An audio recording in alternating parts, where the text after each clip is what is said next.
Hola Patricia, muy buenas. Emilio, buenas tardes. ¿Qué ¿Cómo tal? estáis? Pues muy bien, la verdad es que muy bien. Aquí ya arrancando con fuerza el nuevo curso. Sí, que está todo ya preparado y programado. En la Academia de la Consciencia ya se puede consultar toda la programación Qué bien, qué de bien, todo el año. qué bien. Eso es porque se está haciendo muy buena Ahora lo que labor. tenemos ahí en el calendario más inmediato, aparte de lo de Ecocentro mañana televisión, es lo de nuestro amigo Enrique, es lo del día 23 de septiembre en Madrid. Exactamente, pedazo de evento, que ya hay casi 500 personas. Ya estamos casi que en 500, ¿no? Muy bien, a ver Casi si... 500. Ah, Y online también, online, si no me equivoco, 200, sí, porque he tenido que poner el plus de sí, Zoom sí. de más Ajá, audiencia, ese de plus más extra audiencia. de más de Sí, sí. 100, sí, sí. Qué bien, qué bien. Pues nada, Pues muy lo bien. ¿Y llenaremos, qué llenaremos esa sala. tal? Sí, seguramente, que luego a última hora también siempre hay como un arranque ahí, un rearranque. Muy bien, Emilio, pues bueno, lo primero, como siempre, claro, muchas gracias por este privilegio de disponer de tu tiempo Es y un placer, así Patricia. dar difusión a todo lo que aprendes y compartes. Estás completamente entregado a investigar, a conocerte y a descubrir, ¿no?, lo que es la naturaleza del ser humano y transmitir lo que es lo importante, como tú dices, no quedártelo para ti, Mm, sino pues estar al servicio y enseñar, ¿no? Que yo nunca supe efectivamente. muy bien eso del servicio que era, pero ya lo estoy descubriendo. Claro, ya lo está descubriendo directamente, además. Muy bien. ¿Dónde Pues estás mira, ahora, Patricia? Emilio, Que tú siempre estás dando salto de un lado para otro. ahora estoy en casa, fíjate. Ah, Bueno, vale, vale. tengo la caravana aparcada ahí delante, que la veo desde Sí, la ventana, sí, sí. O a punto de preparada, a punto para salir. Sí, sea, que sí. estás en León, ¿no? Sí, ahora estoy en León. Quiero dar la vuelta a la costa de toda la península ibérica. Es mi Ah, plan. bien, bien. Bueno, Y sí, me apetece mucho salir, porque aquí el invierno es muy duro, ¿eh? Es muy ya. duro. Es muy duro, sí. Es verdad, es Es muy verdad. duro. Sí. Pues a ver, mira, Emilio, pues eso, muchísimas gracias. Mira, hay algo que te quería proponer para que nos deleitaras en este encuentro. Y es que, mira, yo en los talleres, pues siempre explico, ¿no?, que hay una configuración del ser humano, pues trina, ¿no? Todo es tres. Y en muchas tradiciones, incluso la nuestra, con la Santa Trinidad y en otras más orientales, pues al final siempre todo es tres, ¿no? Pues Satchitananda y todas las culturas que siempre muestran que todo es tres. Y siempre digo que eso, pues que se puede profundizar en eso mucho más. Entonces eso puede hacer una multidivergencia total en 7, en 10, en 1000, un millón o lo que sea, ¿no? Pero no me corresponde a mí profundizar, indagar en eso. Entonces te quiero proponer que nos expliques un poco el modelo Ujú. de la configuración septenaria, ¿no? La constitución, perdón, Sí, sí, septenaria del ser humano. sí, sí. Porque en ello podemos ver como muchos aspectos de nuestra vida que pueden encajar, ¿no?, en ese modelo y con eso ir conociéndonos más y mejor, que de eso se trata, ¿no? Mm. Y de esa manera proyectar esta explicación tuya cuando toque en cada momento, pues poderlo proyectar y sacarlo, ¿no?, ahí. Porque ya te digo que yo pues me quedo en tres, porque creo que cuanto más sencillo mejor, y ahí me Mm. quedo, ¿no? Pero evidentemente es muy enriquecedor y fascinante, ¿no?, poder ir viendo que es más y más y más y más. Mm. Me gustaría también saber un poco el origen de este modelo que explicas. Y creo, me parece que del contenido que hay tuyo respecto a esta temática, creo que hay actualizaciones. Corrígeme si me equivoco, Mm. pero en los seminarios de la hospedería, donde yo pues aprendo más escuchándote y demás, me da la sensación de que hay como actualizaciones y ejemplos que utilizas que son muy buenos para Mm. que penetre mucho más el conocimiento y también en el libro Conócete a ti mismo, ¿verdad? Que también está Efectivamente. Sí, sí. este planteamiento. Ajá. Pues, Mm. por Muy favor, bien. adelante, cuando quieras.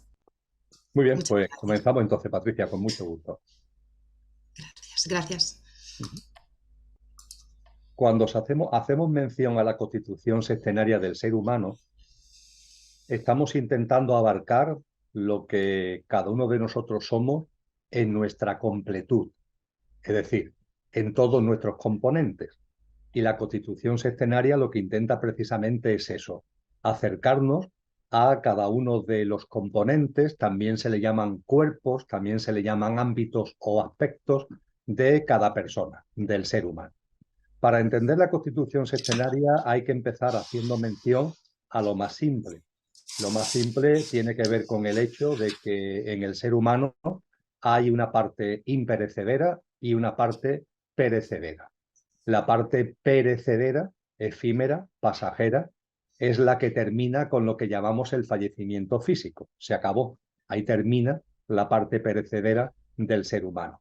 El fallecimiento físico con todo lo que él mismo conlleva.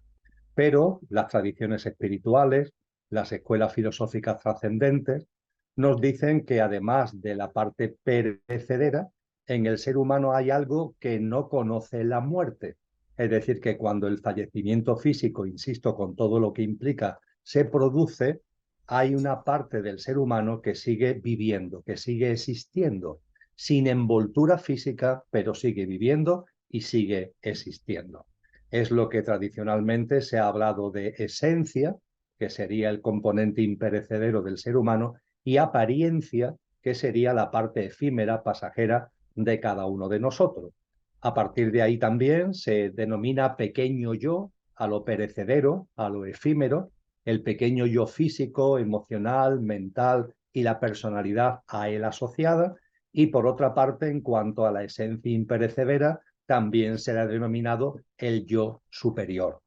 Y para hacerlo todavía más sencillo de entender, personalmente me gusta hablar de conductor y de coche, siendo el coche ese pequeño yo efímero y perecedero, nuestro yo físico, emocional y mental y la personalidad a él asociada, eso es el coche, y el conductor, lo imperecedero, nuestro verdadero ser, por tanto, que encarna en el coche para vivenciar la experiencia humana. Con lo que con este esquema simple partimos de un hecho, y es que en el ser humano hay una parte perecedera, apariencia, pequeño yo, coche, y otra imperecedera, esencia, yo superior, conductor. Dicho esto, las tradiciones espirituales, muchas de ellas, han profundizado en lo que acabo de compartir hasta ahora a través del número 3. ¿Por qué el número 3? Porque el número 3 tiene una gran simbología que está presente en la totalidad de las tradiciones espirituales, repito, e escuelas filosóficas de una manera u otra. Y no se han conformado con hablar de lo perecedero y lo imperecedero, del coche y del conductor, de la esencia y de la apariencia, sino que nos han hablado de 3. Y esos 3 se deben a que la parte imperecedera la dividen en 2 partes. El componente esencia lo subdividen en 2 componentes. Me explico mejor. Se entiende muy bien acudiendo a la tradición cristiana.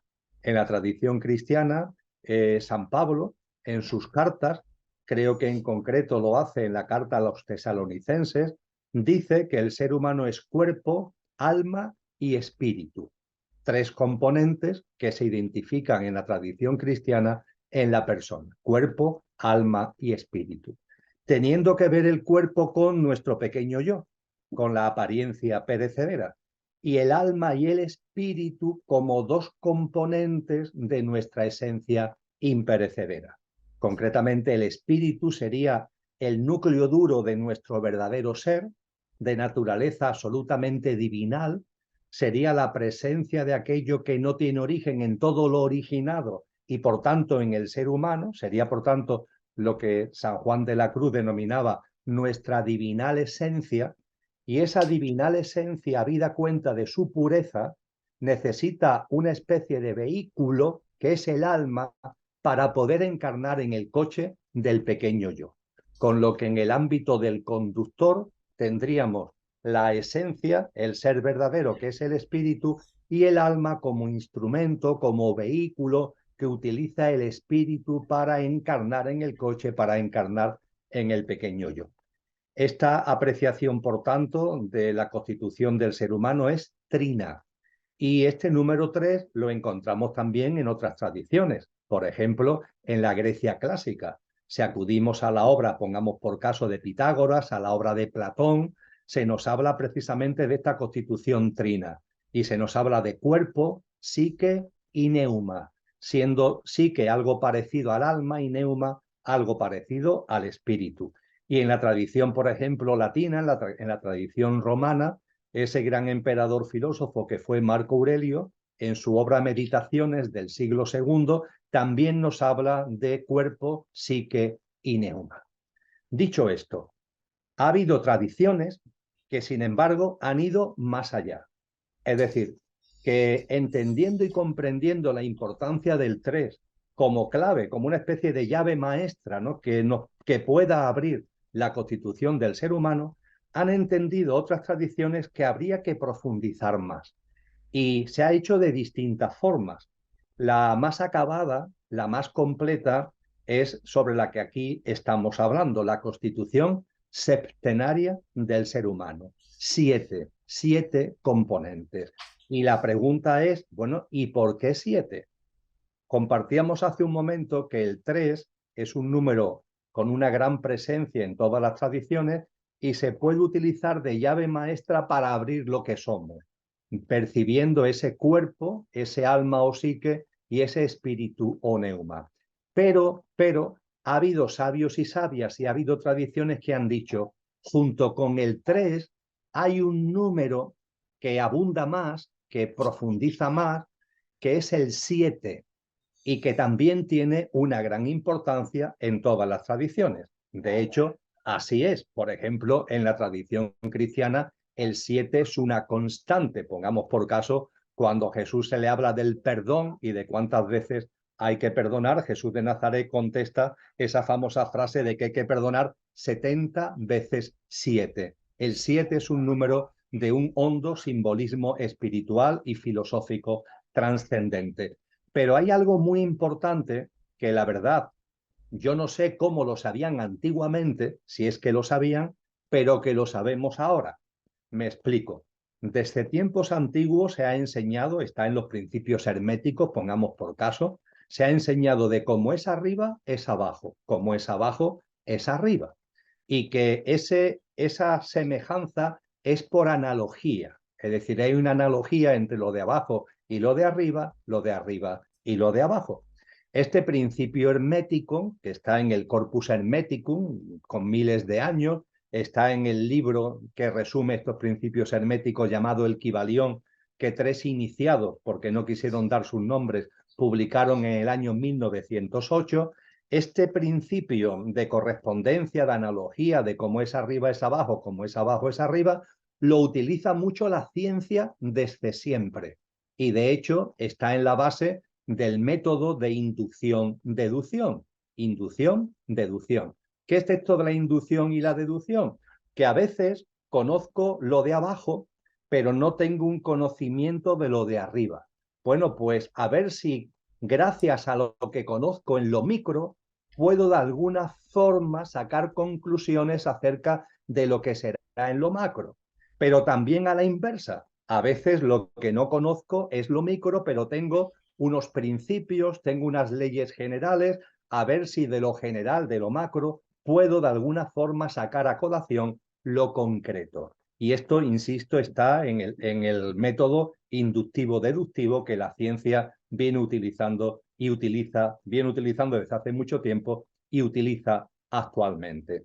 Pues bien, siendo coherentes con este método deductivo-inductivo, nos planteamos la llave maestra, la mejor forma de acercarnos a conocer lo que el ser humano es. Y a partir de ahí diríamos que eso es lo macro, en la constitución del ser humano. Hay en la materia, hay en la realidad que nos rodea, más inmediata, pistas, claves para percibir cuál debe o puede ser la llave maestra que nos acerque al conocimiento de lo que somos. Ahí es donde precisamente aparece el número 7. ¿Por qué aparece el número 7? Porque el átomo, cuyo descubrimiento es bastante reciente, tiene en su seno partículas que son todavía de descubrimiento más reciente y fundamentalmente tiene un núcleo, cada átomo tiene un núcleo con protones y neutrones y electrones que giran en torno a ese núcleo atómico. Pues bien, Los átomos en lo que se diferencian entre sí y por tanto la materia en lo que se diferencia sus distintas componentes entre sí es por lo que se llama los niveles atómicos. Es decir, los átomos siempre tienen un núcleo de protones, neutrones y los electrones giran, pero puede ser que giren en el nivel 1 o un poquito más lejano en lo que se llama el nivel 2, lejano dentro de lo que es un átomo, claro, o un poquito más allá, que sería el nivel 3, o un poquito más allá, que sería el nivel 4, o un poquito más allá, que sería el nivel 5, o un poquito más allá, que sería el nivel 6, o un poquito más allá. Y ahí terminamos, que sería el nivel 7. ¿Y por qué terminamos ahí? Porque la naturaleza termina ahí. Es decir, los niveles atómicos llegan hasta 7, ya está. Puede ser un átomo puede ser de nivel atómico 2, de nivel atómico 5, de nivel atómico 7, pero más de 7 no es posible. Con lo que podemos decir que atómicamente, en lo micro más micro, la materia, la realidad en la que vivimos, y a través de los átomos, las moléculas, que son grupos de átomos, tienen el patrón septenario como pieza fundamental. Esto hace que además cuando nos vamos a analizar los elementos químicos, todos los elementos químicos, líquidos, sólidos, gaseosos, ¿no?, que podemos conocer, cuando estudiamos los elementos químicos lo hacemos a través de la tabla periódica de los elementos, ¿verdad? Pues bien, la tabla periódica de los elementos, donde están los 118 elementos químicos, ¿por qué se llama periódica? Porque tiene periodos, está clasificado en periodos.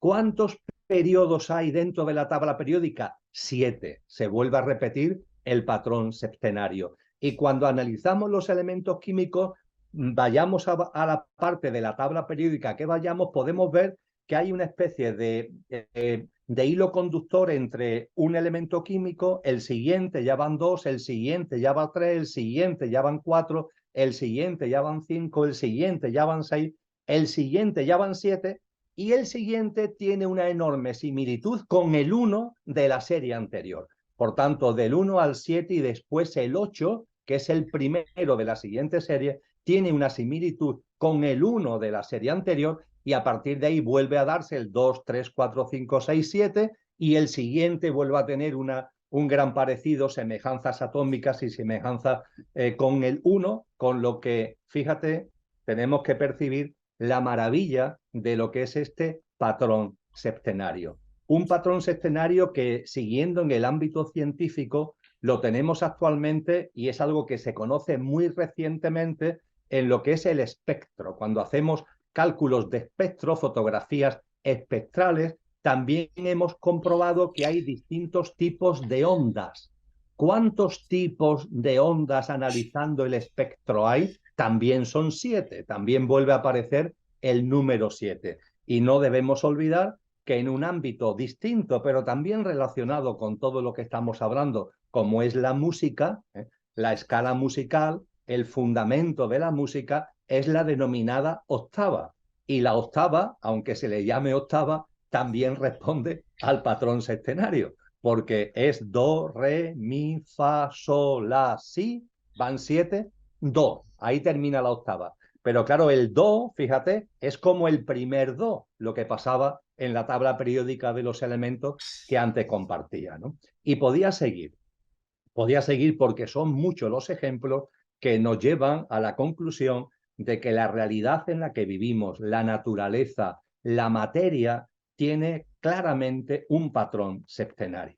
A partir de ahí, ¿qué ha sucedido? Que históricamente, desde hace miles de años, ha habido tradiciones espirituales que han dicho, el 3 es importante, pero a la hora de entender lo macro, que es la constitución del ser humano, parece que la naturaleza en su cable micro nos está hablando del patrón 7 como el más adecuado para estudiar y conocer lo que el ser humano es. Y es ahí donde aparece la constitución septenaria del ser humano.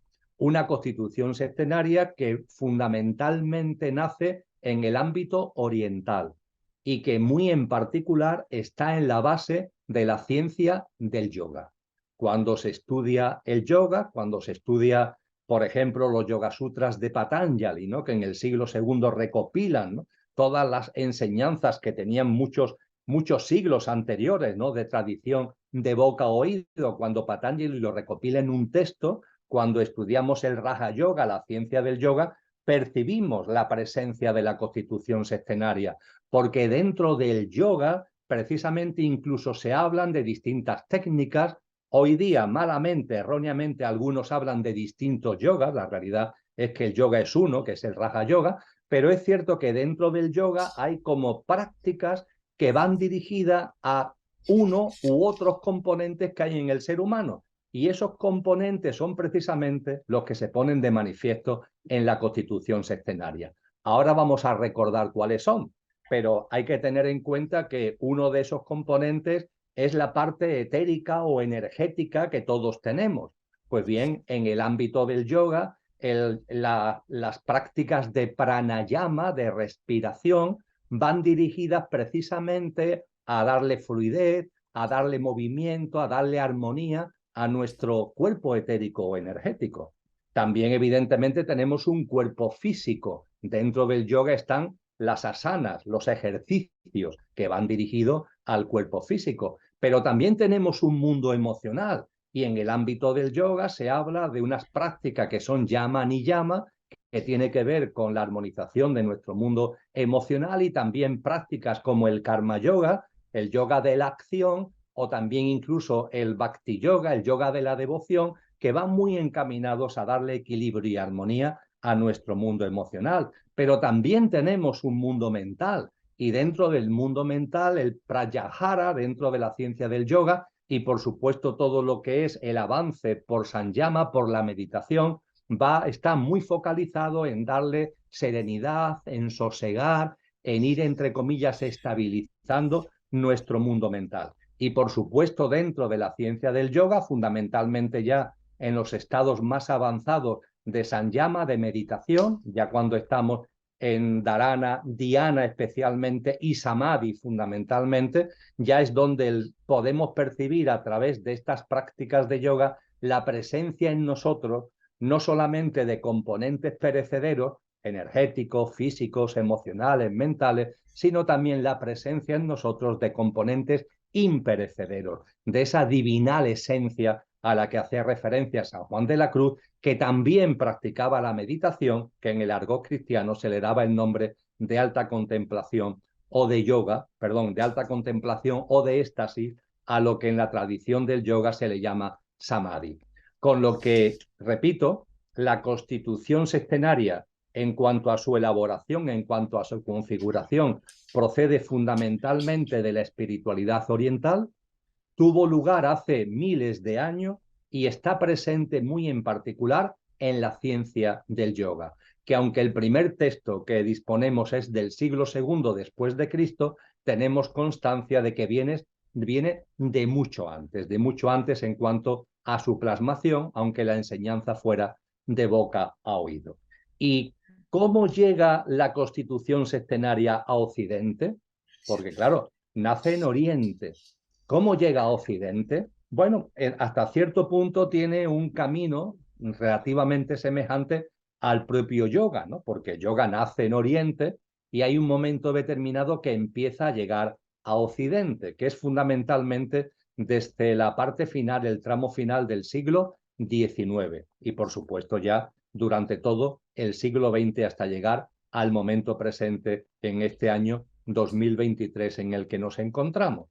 Dicho esto, si analizamos en particular la constitución sextenaria, nos encontramos que efectivamente hay una serie de obras que son del 1880 en números redondos, que sirven para divulgar en Occidente la constitución sextenaria.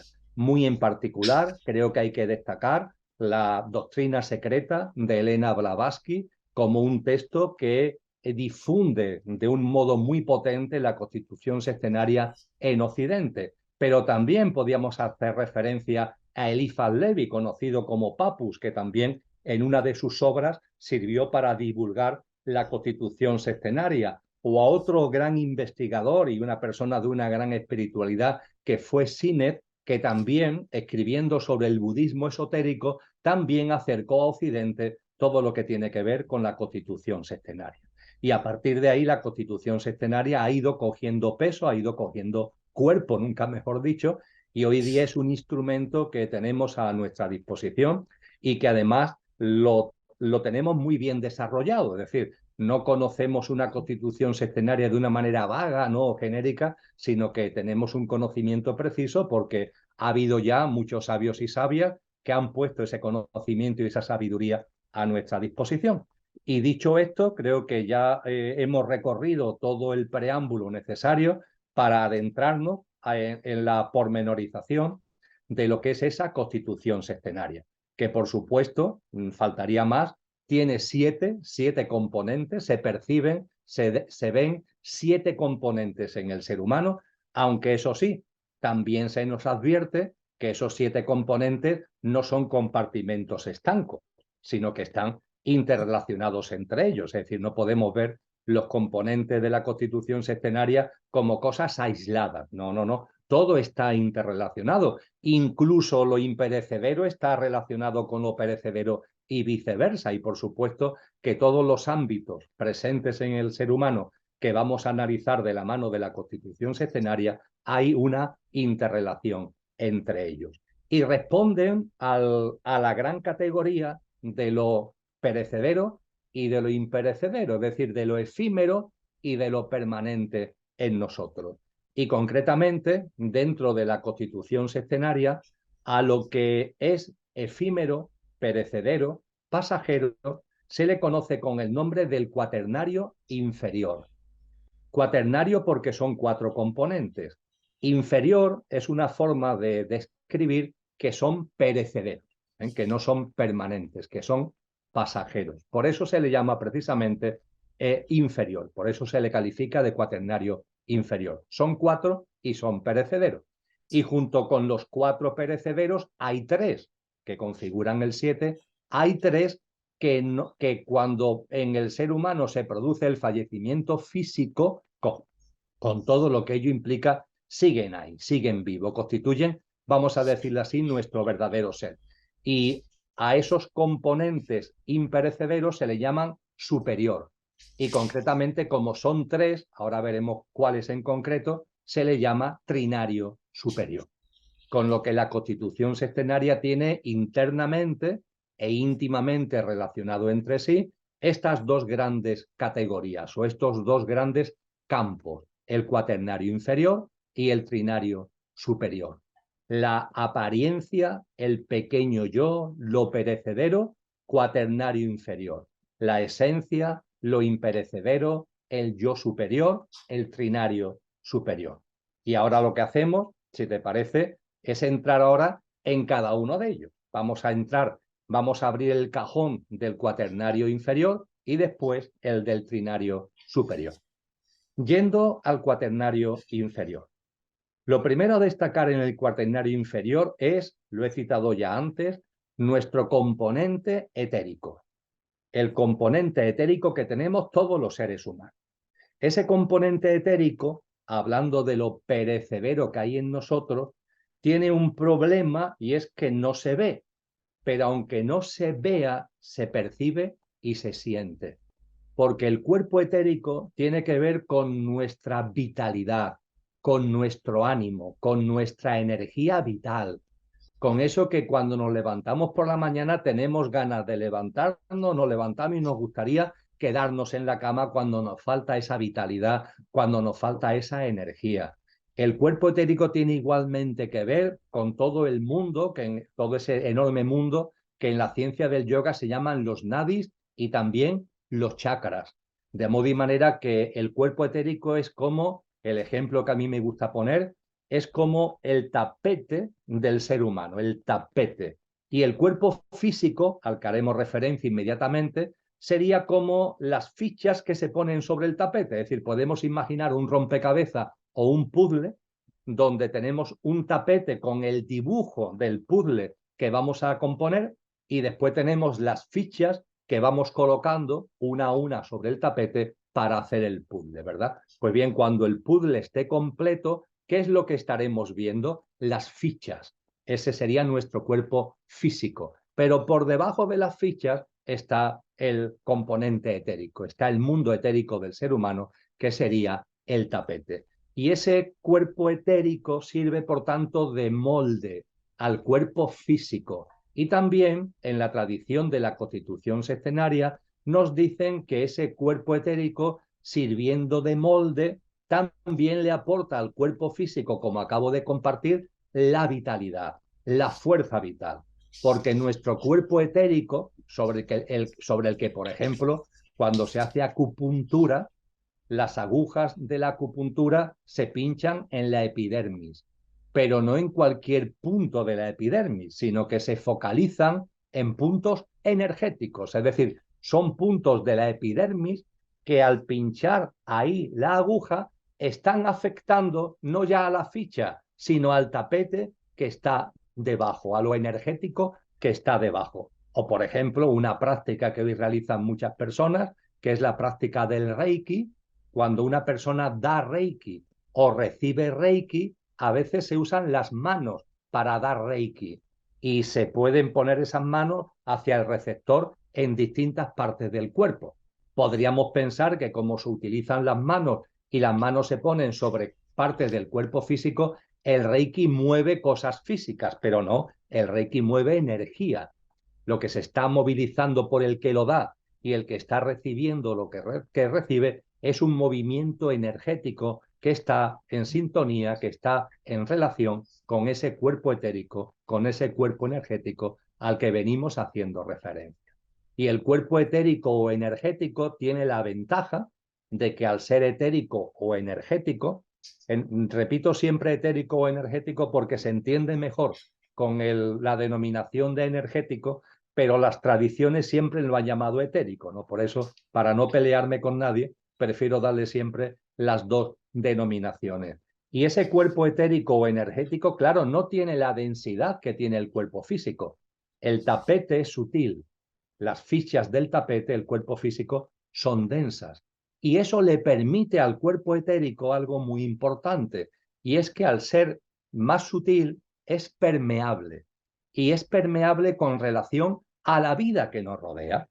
Una de las grandes funciones del cuerpo etérico es estar en conexión con la vida que nos rodea, en todos sitios y especialmente, no digamos ya, cuando estamos en contacto con el sol, cuando estamos en contacto con la naturaleza. El cuerpo etérico tiene la capacidad de absorber lo que en términos orientales a esa energía vital que nos rodea se le llama prana, tiene la capacidad de absorber el prana y transmitírselo al cuerpo físico. Con lo que ese ánimo al que anteriormente aludía, ese estado de mayor o menor animosidad, vitalidad que podamos tener, no es casual. Se lo debemos a la capacidad mayor o menor que tenga nuestro cuerpo etérico para absorber ese prana y transmitírselo al cuerpo físico.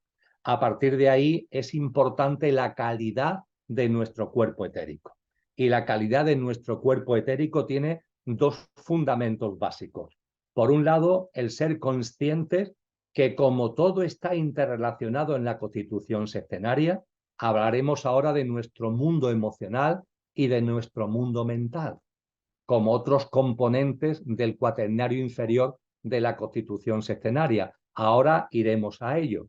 Pues bien, cuando en nuestro mundo emocional y o mental hay turbulencias, hay perturbaciones, hay alteraciones por la circunstancia de la vida, eso afecta al cuerpo etérico y merma la capacidad del cuerpo etérico de captar prana. Con lo que es muy frecuente que cuando una persona, por circunstancias de la vida, tiene su mundo emocional o mental, o ambos a la vez, alterados, con alteraciones y con turbulencias, también vive una especie de desánimo, vive una especie de caída de vitalidad, porque esas turbulencias emocionales o mentales afectan al cuerpo etérico, mermando su capacidad de captación de prana. Y también en este punto es importante darnos cuenta que por muy bien que tengamos el cuerpo etérico, no toda la vida que nos rodea tiene la misma cantidad y calidad pránica. Es decir, los árboles, la playa, la montaña, el sol, la naturaleza, tienen mucha intensidad y alta calidad pránica. Cuando nos paseamos por la naturaleza, aunque sea un parque, cuando nos paseamos por la naturaleza, nuestro cuerpo etérico tiene la oportunidad de captar prana de una forma más sencilla, porque hay más intensidad en el entorno y además con mayor calidad. Todo lo contrario ocurre cuando pasamos nuestros días entre cemento y asfalto, asfalto y cemento. Ahí podríamos decir, dicho coloquialmente, que a nuestro componente etérico se lo ponemos difícil a la hora de captar prana. Capta prana, pero es un prana de menor intensidad y no de tanta calidad como el contacto con la naturaleza.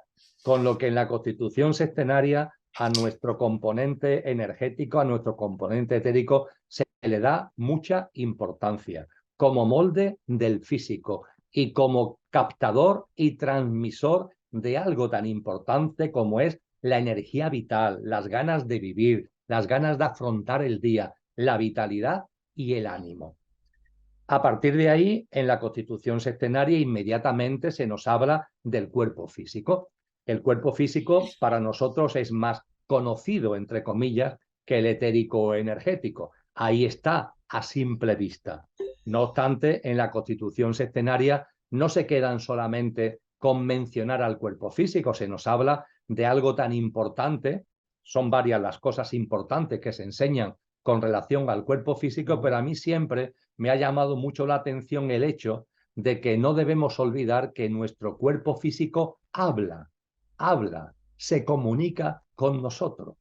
Esa comunicación es directa desde el cuerpo físico o a veces es a través de nuestro mundo mental, pero el cuerpo físico habla. El cuerpo físico te dice, por ejemplo, no comas más cuando tú ya has comido lo suficiente. Cosa distinta es que tú le hagas caso o no, pero el cuerpo físico hay un momento determinado que te dice, oye, ya está, que además si sigue, puede ser que eso me origine un empacho y me origine un malestar. O el cuerpo físico nos dice, no bebas más, por poner otro ejemplo, ¿verdad? El cuerpo físico nos habla y somos nosotros los que tenemos primero la responsabilidad de escucharlo y segundo, hacerle o no caso. Hacerle caso o no. Esto de hacerle caso o no, por los ejemplos que he puesto, podríamos deducir que siempre hay que hacerle caso, pero eso no es así. Al cuerpo físico hay que escucharlo, pero hacerle caso o no depende de nuestro, o debe depender de nuestro discernimiento, porque el cuerpo físico a veces habla desde su sabiduría. No comas más, no bebas más. Ahí nos está hablando desde su sabiduría. Y en nuestro discernimiento haríamos bien en hacerle caso. Pero también es verdad que el cuerpo físico a veces habla no desde su sabiduría, sino desde las inercias que nosotros hemos metido en él. Inercias que son nocivas, pero que nosotros hemos metido en él. Por ejemplo, una persona que se ha convertido en alcohólica, el cuerpo físico no le dice no bebas más, le dice necesito que bebas más. O una persona que es fumadora, el cuerpo físico le pide tabaco, le pide nicotina. Ahí el cuerpo físico no nos está hablando desde su sabiduría, nos está hablando desde las inercias de malas prácticas de vida que nosotros hemos metido en él, con lo cual nosotros debemos escuchar al cuerpo físico, pero en nuestro discernimiento le hacemos caso o no en función de que percibamos que lo que nos dice procede de su sabiduría o procede de inercias nocivas que nosotros hemos metido en él. Y también es importante el recordar que nuestro cuerpo físico está permanentemente rehaciéndose. La gente a veces piensa, o mucha gente así lo cree, que una vez que ya eres adulto, ahí está el cuerpo físico y el cuerpo físico ya no varía, vamos, varía desde el punto de vista del envejecimiento, pero que ya no hay ningún cambio sustantivo en el cuerpo físico. Esto es un grave error, porque el cuerpo físico tiene una base celular, células que se agrupan en órganos y en tejidos. El cuerpo físico tiene una base celular y las células están muriendo y naciendo, es decir, las células se están regenerando continuamente. En el ser humano hay células que se regeneran cada pocas horas, es decir, que nacen y mueren para dar lugar a una nueva cada pocas horas. Y las que más tardan en cumplir ese ciclo tardan 7 años. Es decir, que desde el punto de vista celular, volvemos al 7, desde el punto de vista celular, cada 7 años como mucho, nuestro cuerpo se ha reconfigurado total y absolutamente. Y a partir de ahí nos dice la Constitución sextenaria, nos hace una pregunta la sabiduría de la Constitución sextenaria. Cuando remodelamos, cuando rehabilitamos, cuando reconstruimos una casa, necesitamos materiales: cemento, ladrillos, argamasa, azulejos, madera. Necesitamos materiales. Pues bien, cuando nos damos cuenta que nuestro cuerpo físico se está reconfigurando, rehabilitando continuamente, la pregunta es: ¿con qué materiales se está reconfigurando? ¿Con qué materiales se está remodelando? Pues evidentemente con los materiales que nosotros le proporcionamos a través de la comida y de la bebida.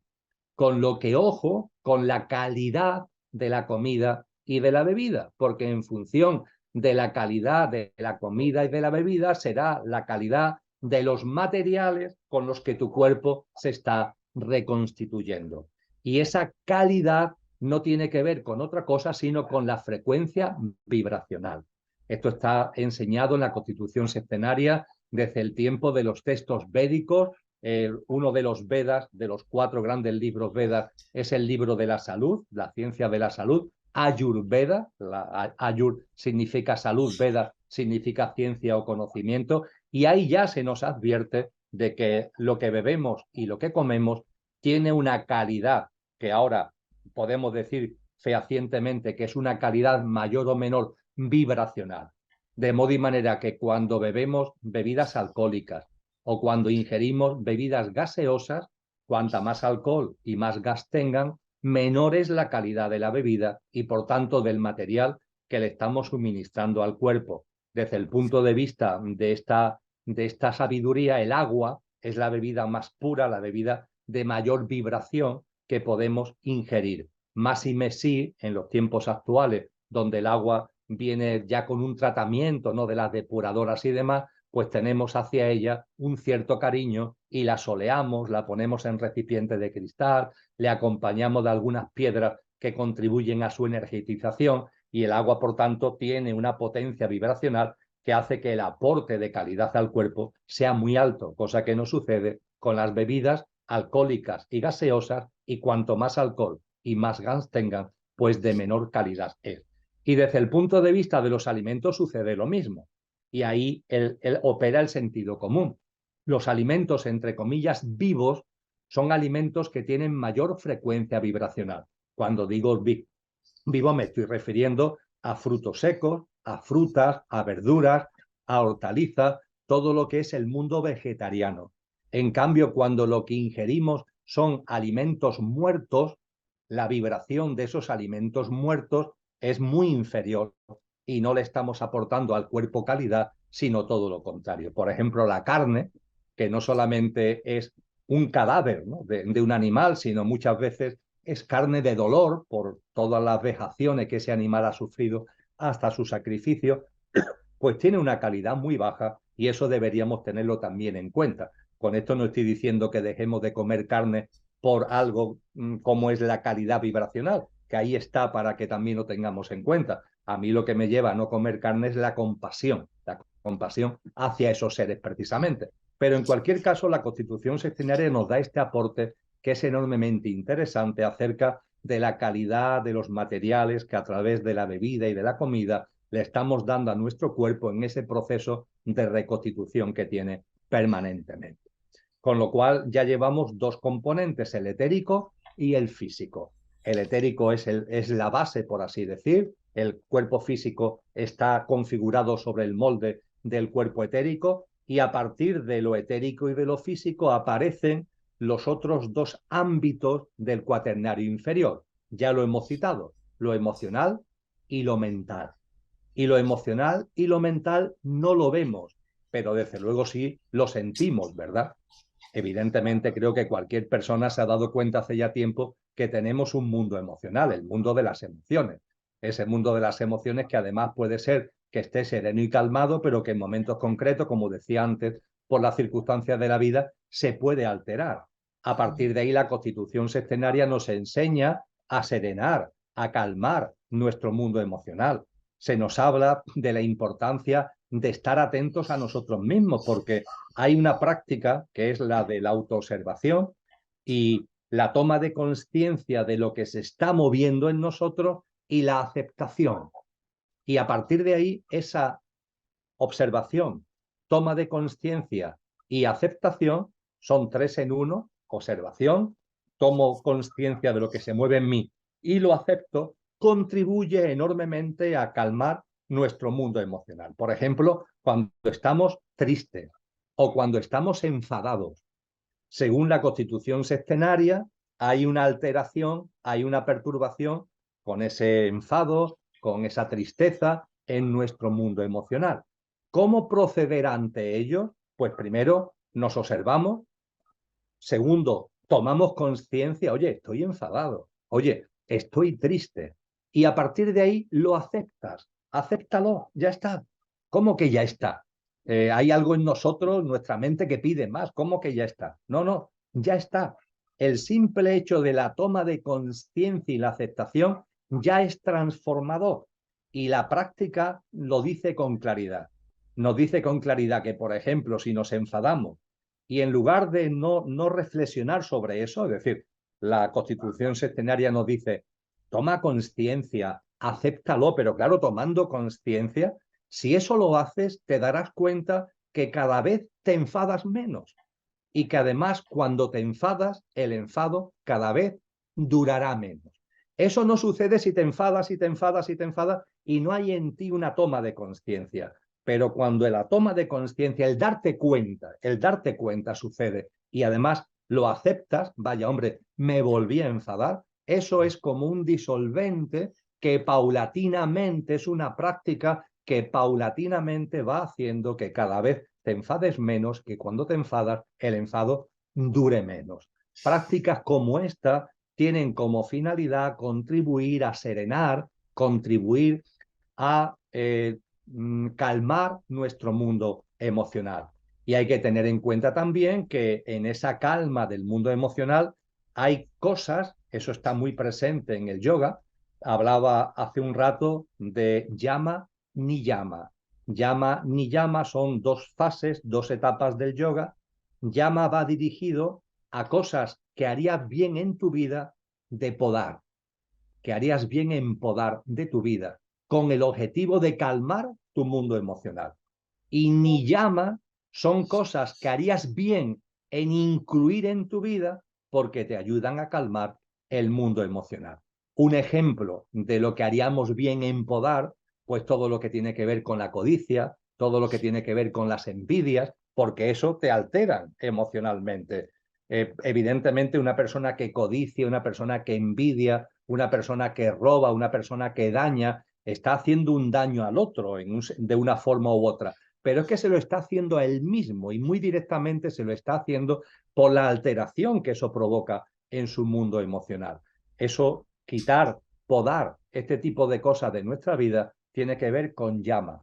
E incluir cosas en nuestra vida que contribuyan a calmar nuestro mundo emocional es ni llama. Por ejemplo, el estudio, entendiendo por estudio, no el que te pongas ahí a estudiar unas oposiciones, que por supuesto valen, pero valen para otra cosa distinta. El estudio se refiere a que vayamos aprendiendo de la sabiduría que tantos hombres y mujeres nos han ido legando a lo largo de la historia, porque eso nos va a dar una perspectiva.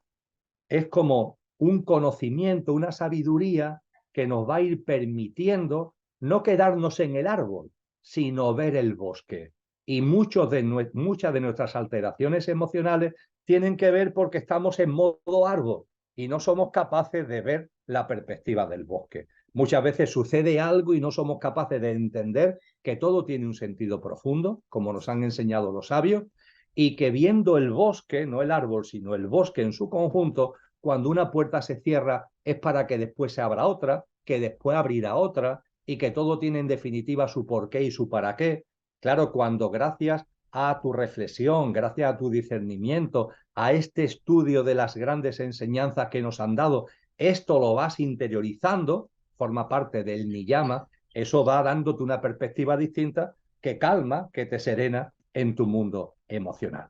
Creo que el mundo emocional es algo que todos tenemos muy bien detectados en nosotros y que constituye uno de los elementos claves de ese cuaternario inferior dentro de la constitución sextenaria.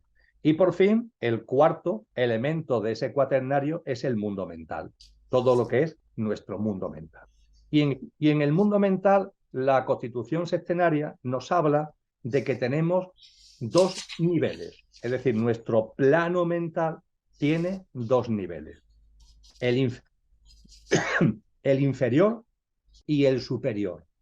Al inferior, actualmente algunos psicólogos lo llaman la mente concreta, plano inferior, perdón, nivel inferior de nuestro plano mental. Y al superior, algunos psicólogos lo llaman mente abstracta, el nivel superior de nuestro plano mental. Y esto es importante tenerlo en cuenta. Es decir, por supuesto que tenemos un mundo mental, es evidente, ¿no? Demasiado evidente. A veces quisiéramos que la mente se callara y no conseguimos que se callen. Ahí siguen los pensamientos a la suya hasta el punto de que se termina convirtiendo la mente en eso que Teresa de Jesús, Santa Teresa, denominó la loca de la casa, ¿no? Porque no hay forma de que se pare. Esto tiene que ver con lo que la Constitución sextenaria nos enseña. Vamos a detenernos brevemente, pero vamos a definir lo que es tanto el nivel inferior o mente concreta y el nivel superior o mente abstracta de nuestro plano mental. El nivel inferior de la mente tuya, mía, de todos los seres humanos, es el que está funcionando continuamente y lo hace por sí solo porque se ocupa de lo ordinario, de lo cotidiano, de lo rutinario. Hay una parte en nuestra mente que siempre está funcionando. E insisto, eso no es una desgracia, eso es una bendición, porque esa parte de la mente que está siempre funcionando es la que se ocupa de nuestro día a día doméstico, por decirlo de alguna forma. Las mil cosas ordinarias y rutinarias que llevamos a cabo en el día a día. De eso se ocupa el nivel inferior de la mente o mente concreta. Y esa mente concreta, por tanto, no hay que encenderla, sino que funciona per se atendiendo las cuestiones cotidianas. Y claro, precisamente porque no hay que encenderla, a la hora de querer que se calle no sabemos cómo apagarla. La meditación, que también se enseña en la ciencia del yoga y que está presente como complemento de la constitución sextenaria, enseña a educar la mente, y en este caso que estamos hablando, a la mente concreta, para que se vaya tranquilizando y para que esté a nuestro servicio y que en un momento concreto, si lo que queremos es que ella ya deje de darnos ese servicio, lo podamos conseguir. Pero para eso hay que educar a la mente concreta y repito, todo lo que es la meditación, que es un proceso, va dirigido precisamente a eso. Y la mente abstracta. La mente abstracta es el nivel superior de nuestro plano mental, que esa no funciona sola. La mente concreta sí, porque se ocupa de lo rutinario. La mente abstracta no. La mente abstracta solo se pone en funcionamiento cuando nosotros la ponemos en funcionamiento. Eso trae otra pregunta. ¿Y cómo la ponemos en funcionamiento? Pues cuando traemos a nuestra vida y por tanto a nuestra mente preguntas, asuntos, temas que tengan un perfil trascendente. Es decir, que vayan más allá de lo rutinario y de lo ordinario, que para eso está la mente concreta. Cuando una persona trae a su vida algo que tenga trascendencia, la mente abstracta la estás poniendo en funcionamiento aunque no te des cuenta. Por ejemplo, lo que estamos compartiendo en esta charla es algo que pone en funcionamiento la mente abstracta. Si alguien ve este vídeo, aunque no se haya dado cuenta, mentalmente lo que está operando no es la mente concreta, que está para lo rutinario, está operando, está funcionando la mente abstracta. Y cuando hablamos de lo trascendente, que es lo que está más allá de lo material, lo que está más allá de lo doméstico, hay que tener en cuenta que lo trascendente abarca muchos campos.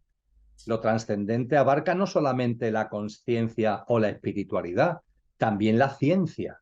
Todo lo que tiene que ver con la ciencia, cuando una persona está viendo, pongamos por caso, un documental sobre el universo, ya que lo estoy viendo ahí como uno de los libros que hay detrás tuya, una persona que vea un documental o una persona que vea un libro sobre el universo, está usando la mente abstracta. La lectura, el pasear por ese libro sobre el universo, hace que lo que se ponga en funcionamiento sea la mente abstracta. Ver películas que tengan un cierto contenido trascendente, películas de ciencia ficción, películas que tengan un contenido científico, hacen que la mente abstracta se ponga en funcionamiento.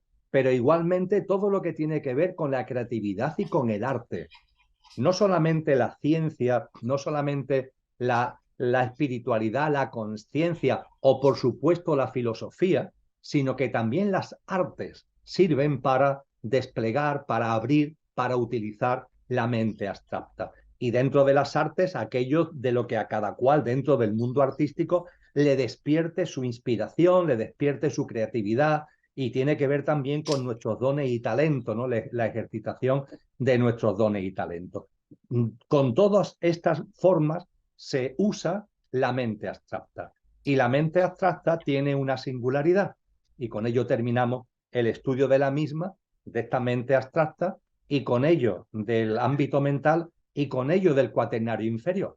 La característica que tiene la mente abstracta, el nivel superior de nuestro plano mental, es que cuanto más se usa, más se expande. Eso no le pasa a la mente concreta. La mente concreta tiene el espacio que tiene.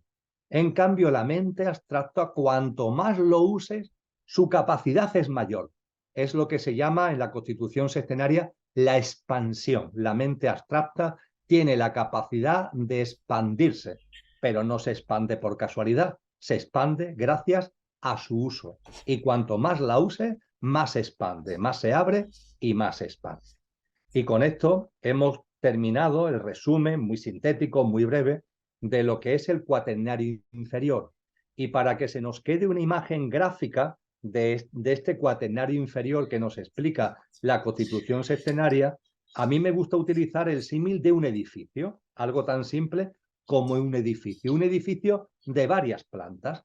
En el edificio del cuaternario inferior de la constitución sextenaria del ser humano, la planta de abajo del edificio es el mundo etérico, nuestro cuerpo etérico, al que ya hemos hecho referencia, etérico o energético. Sobre ese cuerpo etérico o energético hay otra planta, el cuerpo físico.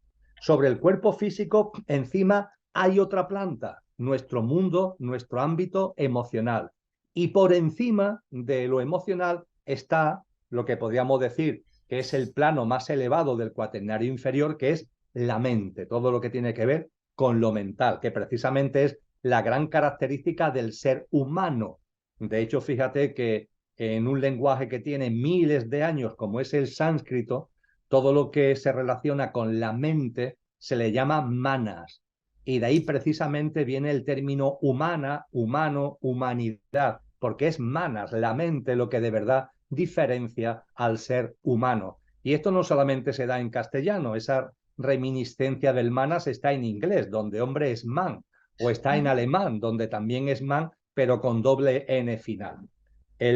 Lo superior del ser humano es la mente. Y por tanto, en este edificio, el soporte, la planta de abajo sería el etérico, por encima el físico, por encima el emocional y por encima el mental, con lo que tenemos un edificio de 4 plantas.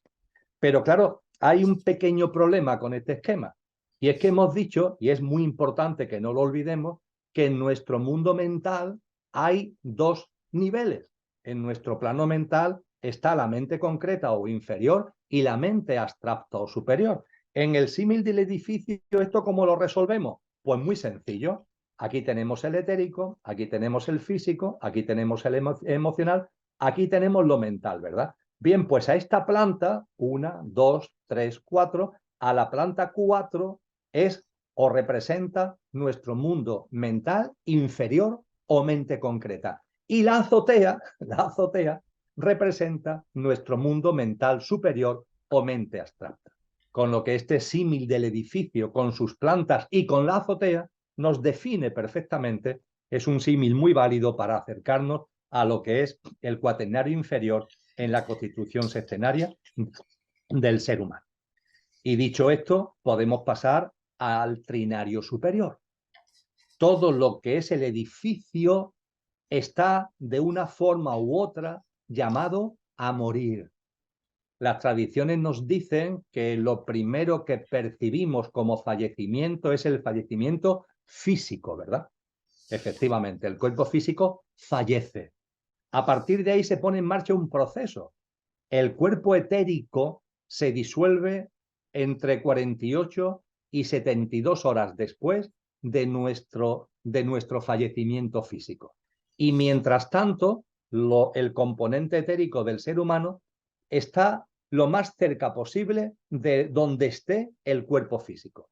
Si el cuerpo físico ha sido enterrado, allí junto al nicho, junto a la tumba, está el cuerpo etérico.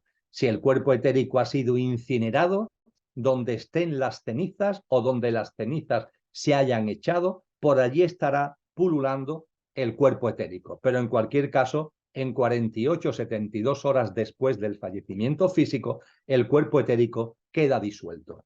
Y con relación a nuestro mundo emocional o nuestro mundo mental, son perecederos. Nuestro mundo emocional y nuestro mundo mental pertenecen al cuaternario inferior, pertenecen a lo efímero. Lo que sucede es que su disolución no hay un protocolo establecido. Es decir, el cuerpo físico muere y muere. El etérico 48 o 72 horas queda disuelto. ¿Y nuestro mundo emocional y nuestro mundo mental? Pues bien, eso va a depender del mundo emocional y del mundo mental que hayamos fabricado cada uno.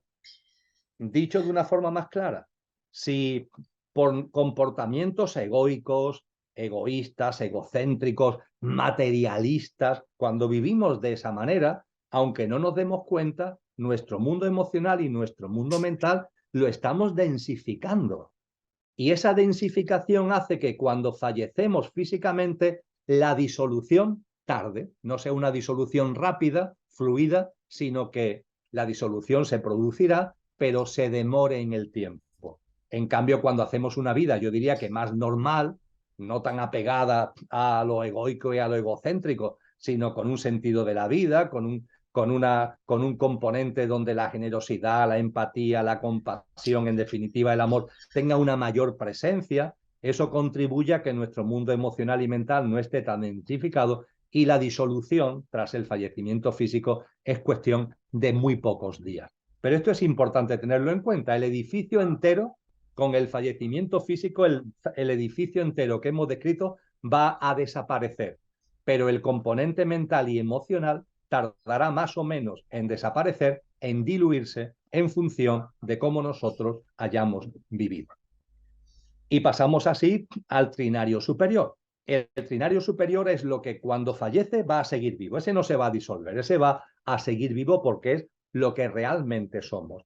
Y esa esencia, ese conductor, ese yo superior, tiene tres componentes. De ahí lo de trinario superior. Cuando hablamos hace ya un buen rato del cristianismo o de la filosofía griega clásica, hablábamos de cuerpo, alma y espíritu, o de cuerpo, psique y neuma. Ahí ya tenemos al alma y al espíritu. El alma y el espíritu son dos de los tres componentes que la Constitución sextenaria nos habla cuando se refiere a el trinario superior, el espíritu y el alma. Pero, ¿por qué se habla de tres si son dos? Bien, esto es un poquito más complejo de explicar. De hecho, necesitaría una explicación más extensa, pero voy a intentar resumirlo mucho. Cuando se habla del espíritu, decíamos que el espíritu tiene que ver con la presencia de lo divino en cada ser humano. Concretamente, hay un postulado metafísico fundamental que viene de muy antiguo, de la sabiduría perenne, que nos dice que eso que el diccionario de la Academia Española de la Lengua llama Dios en ese postulado se le llama aquello, porque no se le quiere dar nombre, no se le quiere encajar en un concepto mental.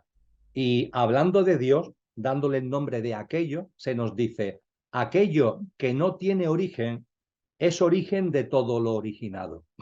Y siendo origen de todo lo originado, se encuentra presente e inmanente en todo lo originado.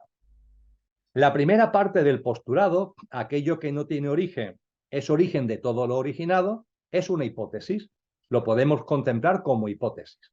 Puede ser que sí, puede ser que no. A partir de ahí ya, cada uno con su discernimiento. Ahora bien, si admitimos la posibilidad de que aquello que no tiene origen sea origen de todo lo originado, lo que viene después es ineludible. Si existe aquello que no tiene origen, que es origen de todo lo originado, aquello tiene por fuerza que estar presente e inmanente en todo lo originado. Es que no puede ser de otra manera. Con lo cual, la primera parte del postulado lo contemplamos como hipótesis. La segunda parte del postulado es ineludible, admitiendo la hipótesis de la existencia de aquello. Por cierto, que este aquello, el cómo sabemos de la existencia de aquello, la meditación, como ya compartíamos, es un método a nuestra disposición para conocer lo que somos desde el punto de vista de lo imperecedero. Y dentro, no solamente de Oriente, sino de Occidente. Y dentro de Occidente, lo he mencionado ya, pero me gustaría recalcar, cuando estamos hablando de los componentes imperecederos, del trinario superior, de la meditación, me gustaría recalcar las aportaciones de alguien que escribió en castellano y no hace demasiado tiempo, que es Juan de Yepes, más conocido, lo he citado ya, como San Juan de la Cruz. Y San Juan de la Cruz vivió la meditación de forma muy profunda. Él lo llamaba alta contemplación, Santa Teresa lo llamó éxtasis. Y San Juan de la Cruz tiene para todos nosotros la generosidad de haber compartido las experiencias meditativas profundas como nadie en el mundo, y lo afirmo categóricamente porque lo he estudiado, todas las tradiciones orientales, todas las tradiciones antiguas, no solamente yo, sino mi esposa, lo hemos estudiado con un detalle inmenso. No hemos encontrado ningún autor que de una forma más precisa, de una forma más clara, nos hable de lo que se percibe, de lo que se experimenta en la vivencia o experiencia meditativa, en alta contemplación, que decía San Juan de la Cruz. Y hay un poema de San Juan de la Cruz, porque él nos explicaba estas experiencias a través de la poesía. Hay un poema en el que nos indica que estando en alta contemplación percibe algo. ¿Y eso que percibe qué es? Dice San Juan de la Cruz. El poema se llama Qué bien sé yo de la fonte que emana y corre. Y dentro del poema nos dice, no sé su origen, pues no le tiene. Más bien sé que es el origen de todo lo que lo tiene. Está percibiendo, está viendo en ese estado meditativo profundo algo que no sé su origen, pues no le tiene, más bien sé que es el origen de todo lo que lo tiene. Este es el aquello al que hacíamos referencia, aquello que no tiene origen y no teniendo origen es origen de todo lo originado. Y como es origen de todo lo originado, ineludiblemente se encuentra en todo lo originado, también en cada uno de nosotros. Y a la presencia de aquello que no tiene origen en el ser humano es lo que se llama espíritu. En ese punto, la Constitución Sextinaria nos dice algo muy importante. La presencia de aquello, espíritu, en cada ser humano es la misma, porque aquello no son muchos aquellos, es un aquello, con lo que su presencia, que llamamos espíritu, neuma lo llamaron los orientales, atma se le llama en la tradición hinduista, a esa presencia en el ser humano de aquello, la presencia es la misma. Aquello que está presente en mí es aquello que está presente en ti. El espíritu que está presente en mí es el espíritu que está presente en mí. De hecho, cuando hablamos de que somos uno, ese es el núcleo duro, ¿no?, de la unicidad, ¿no? Ahora bien, siendo uno, está en cada uno. Y esto es precioso. Y el cristianismo lo ha hecho maravillosamente porque habla de espíritu, la presencia de aquello que no tiene origen en todo lo originado, la presencia inmanente de Dios en todos nosotros, pero habla también de Espíritu Santo. Y Espíritu Santo en el cristianismo esotérico tiene una significación que es el Espíritu que siendo uno está en cada uno. El Espíritu que siendo uno está en cada uno. Es como el aire que respiramos, que siendo uno, cuando yo inspiro, está en mí. Es el mismo aire que está en ti. Si estamos en una gran habitación y estamos 50 personas, el aire es el mismo. Pero aunque el aire sea el mismo, cuando yo inspiro, cuando yo vivo, ese aire está en mí de alguna manera. Es el que está en ti, pero está en mí, aparte de que está en ti, por decirlo de una forma coloquial. Este es el Espíritu Santo. Y este es el primer componente, el fundamental del trinario superior, el Espíritu, Espíritu Santo, que es nuestra esencia divinal. La divinal esencia de San Juan de la Cruz es el Espíritu divino que constituye nuestro verdadero ser. Y como decíamos cuando hablamos de espíritu y alma, ese espíritu, para poder llegar a mi cuerpo, para poder encarnar en mí, su pureza vibracional es tal que es complejo, es difícil. ¿Cómo ese espíritu divino va? Es como, dicho también con palabras muy coloquiales, me podría explotar el cuerpo, por decirlo de algún modo, habida cuenta de la potencia vibracional, ¿no? Que me está llegando, ¿no? A través del espíritu. Pues bien, el alma es el instrumento que usa el espíritu para poder encarnar en el mundo humano y para poder encarnar en la realidad material. Y para que lo entendamos mejor, a mí me gusta poner el ejemplo de un batiscafo. ¿Qué es lo que hace el espíritu? Que se envuelve en la materia, hasta llegar a mí, hasta llegar a ti, se envuelve en la materia. Nos puede valer el símil de los seres humanos, que tenemos una vocación natural, porque esto se hace, el espíritu lo hace, no obligado, no porque tenga ahí una estrategia, unos objetivos, no, lo hace como vocación natural, este descenso, este envolvimiento en la materia, y en la misma forma que el ser humano de manera natural quiere conocer el mar y quiere conocer las profundidades marinas y oceánicas. Y no nos hemos conformado con estar chapoteando en las olas, ni siquiera con bombonas de gas y gafas de buceo, no. Hemos inventado vehículos, instrumentos para ahondar.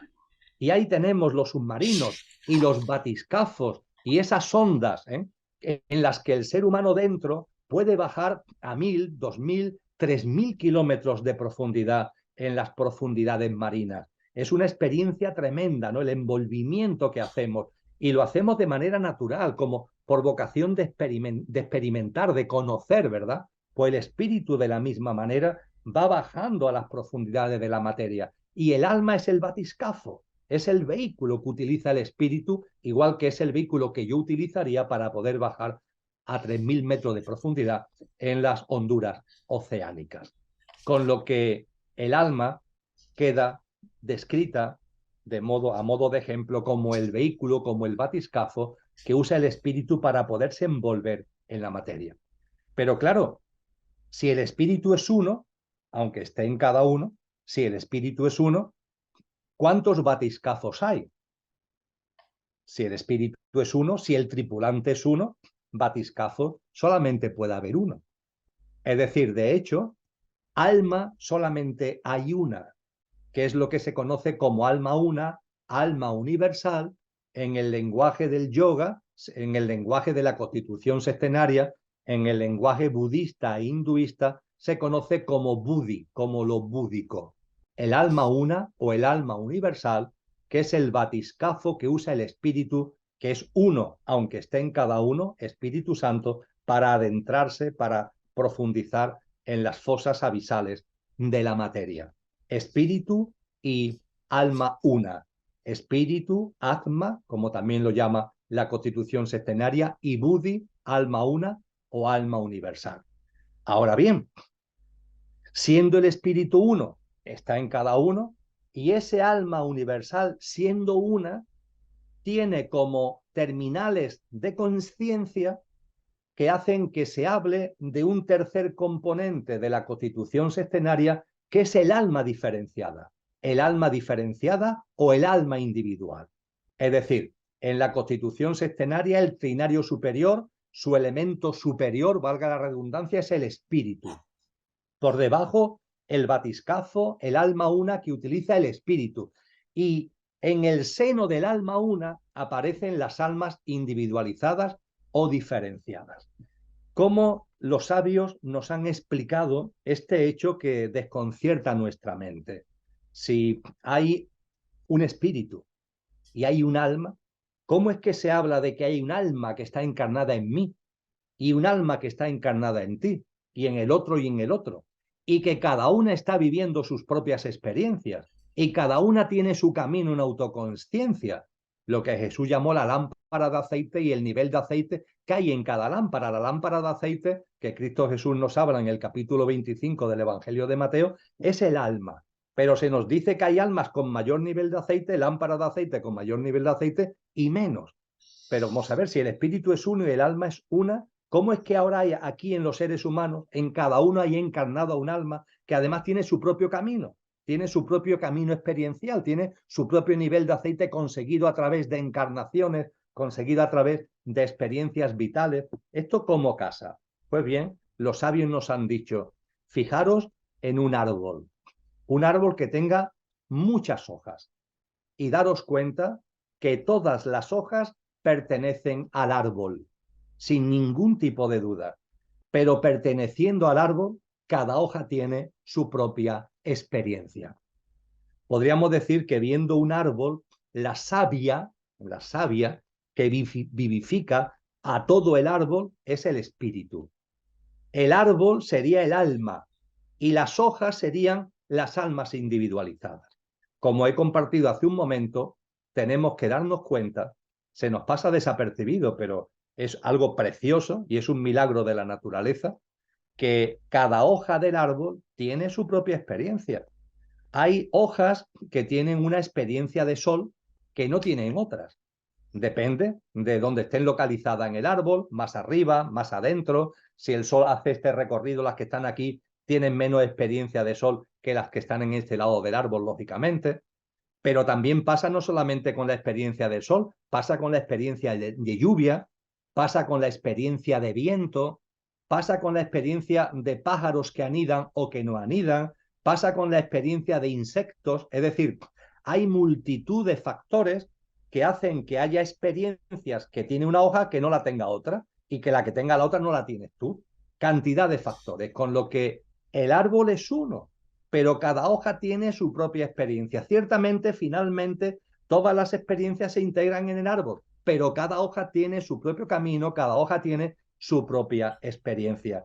Y finalmente, en este símil del árbol, lo que nos han dicho los antiguos es que para que entendamos el trinario superior, al árbol lo pongamos boca abajo, no como lo vemos normalmente, sino boca abajo, con las raíces arriba y con las hojas por debajo. Por las raíces entra la savia, que es el espíritu.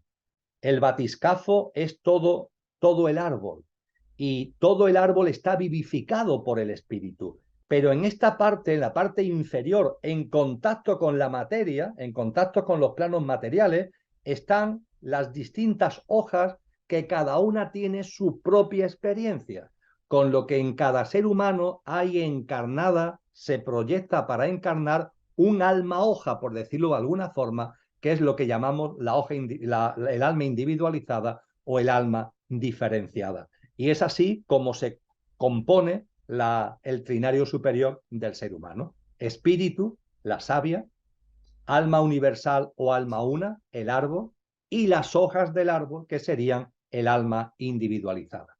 Por cierto, a ese componente alma individualizada, espíritu, buddhi, alma universal o alma una, al componente alma individualizada, en la Constitución Sextenaria se le da un nombre, lo digo por si alguien se quiere acercar a textos que hablan al respecto, que es cuerpo causal.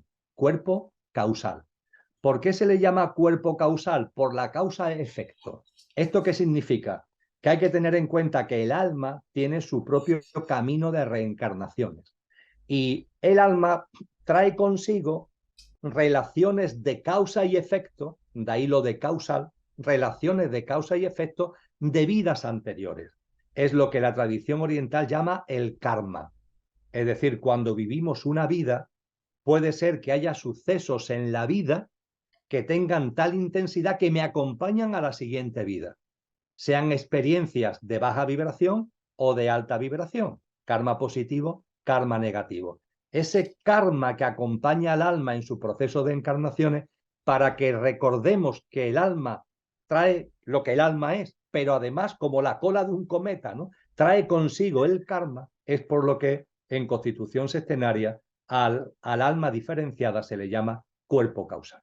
Y si antes poníamos el símil del edificio para explicar el cuaternario inferior, etérico, cuerpo físico, mundo emocional, mundo mental, esta planta, la mente concreta, la azotea, la mente abstracta. Si hemos puesto el ejemplo de un edificio, ahora que está muy de moda, vamos a poner el ejemplo de un ovni, de un objeto volante no identificado, para, en forma coloquial y casi de broma, pero es muy útil para entenderlo, vamos a hablar del trinario superior como un ovni. Un ovni que tiene una parte más alta, que es el espíritu, por debajo del espíritu está Buddhi, el alma una, y por debajo del alma una está el cuerpo causal, es decir, las almas hojas, las almas diferenciadas o individualizadas. Y ahora os pido un poquito de imaginación. Aquí está el edificio y aquí viene el ovni con sus tres componentes. Y ese ovni con sus tres componentes aterriza sobre el edificio, Es lo que es el ser humano, un ovni que ha aterrizado sobre el edificio, el cuaternario inferior y el trinario superior. Y el trinario superior encarna en nuestro conductor, encarna en el coche para vivenciar la experiencia humana. La esencia encarna en la apariencia para vivenciar la experiencia humana. Y este ovni tiene el alma diferenciada, encima está el alma una y encima está el espíritu. Espíritu, alma universal o alma una y alma diferenciada, cuerpo causal. Y aterriza sobre el edificio. ¿Qué parte del ovni aterriza sobre el edificio? Hombre, aterriza todo el ovni. ¿Pero qué parte del ovni toca el edificio? El alma diferenciada, el cuerpo causal. Diríamos que el ovni se posa, el ovni se hace uno, ¿no?, con el edificio en ese nivel del ovni que es el alma individualizada. Por eso las tradiciones nos dicen que lo que encarna en el ser humano es el alma diferenciada o individualizada de cada uno, aunque ese alma tiene el componente ya no solamente del alma una, del que ese alma diferenciada es como una hoja, sino que tiene la presencia del espíritu, la presencia de esa savia a la que, siguiendo el ejemplo, hacíamos referencia antes. Y en cuanto al edificio donde encarna ese ovni, ¿en qué parte del edificio encarna? ¿En qué parte del edificio aterriza el alma y con ella el ovni? Sobre la azotea, ¿verdad? Sobre la mente abstracta. Con lo que la Constitución sextenaria termina sus enseñanzas diciéndonos que el punto de encuentro entre el trinario superior y el cuaternario inferior es ese espacio que hemos llamado en nuestro ejemplo azotea, que es la mente abstracta. Con lo que la mente abstracta es el depositario de esa encarnación. Y a partir de ahí, y con esto se terminan las explicaciones fundamentales de la Constitución sextenaria, fíjate que hemos hablado de un edificio, hemos hablado del cuerpo etérico, de lo físico, de lo emocional, la mente inferior y la azotea, la mente abstracta. En los edificios, para llegar a la azotea, suele haber una escalerita. Es decir, aunque el edificio tenga ascensor, en la mayoría de los edificios el ascensor no llega a la azotea. El ascensor se queda en la planta más alta y te tienes que bajar del ascensor y subir una escalerita para llegar a la mente abstracta. La Constitución sextenaria, a esa escalerita por la que se accede a la azotea, desde la mente concreta se accede a la mente abstracta, se accede a la azotea, se le dio hace mucho tiempo el nombre curioso de Antacarana. Y Antacarana tiene una peculiaridad. Hemos dicho que la mente abstracta se expande con su uso. Si no la usas, está como un garbancito. Si la usas en tu vida cotidiana, cuanto más mejor, la mente vas trayendo a tu vida cuestiones trascendentes en el sentido amplio que hemos compartido. la mente abstracta se expande. Pues bien, al expandirse la mente abstracta, se abre Antakarana.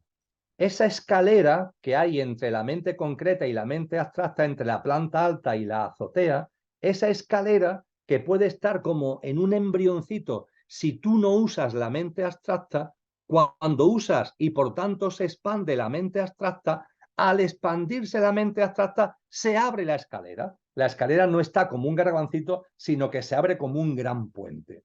Pues bien, cuando hablamos del edificio y hablamos de que el ovni aterriza sobre el edificio, cuando el alma ha aterrizado sobre la mente abstracta, el alma está impregnando la azotea. Es decir, nuestras cualidades álmicas, que están muy bien descritas en la filosofía, todo lo que son los atributos y cualidades maravillosos de nuestra alma, está impregnando la azotea.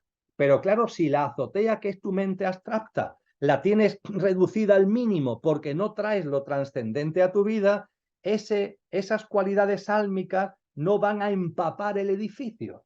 En cambio, cuando tú sí usas la mente abstracta y al usarla se expande y al expandirla, Antakarana se abre, ¿qué es lo que sucede?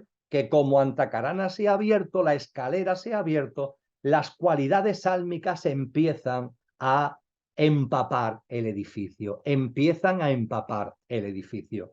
Y cuanto más uses y expanda la mente abstracta, más abrirá Antakarana y hará que lo que tú eres desde el punto de vista de las cualidades y atributos del alma que está en tu verdadero ser, vaya empapando el edificio y con perseverancia irá empapando el edificio entero, porque no solamente empapará a la mente, sino que empapará tu mundo emocional, empapará tu mundo físico, empapará, impregnará a tu mundo etérico o energético, y eso provoca una transformación del ser humano. Transformación desde lo trascendente hacia lo material, desde el trinario superior al cuaternario inferior. Y es ahí cuando se produce ese empape, gracias a la apertura de Antakarana por la expansión de la mente abstracta, que hace que las cualidades álmicas empiecen a chorrear, ¿no? Como una cascada, ¿no? Que empapa el edificio, es cuando la armonía, cuando el equilibrio,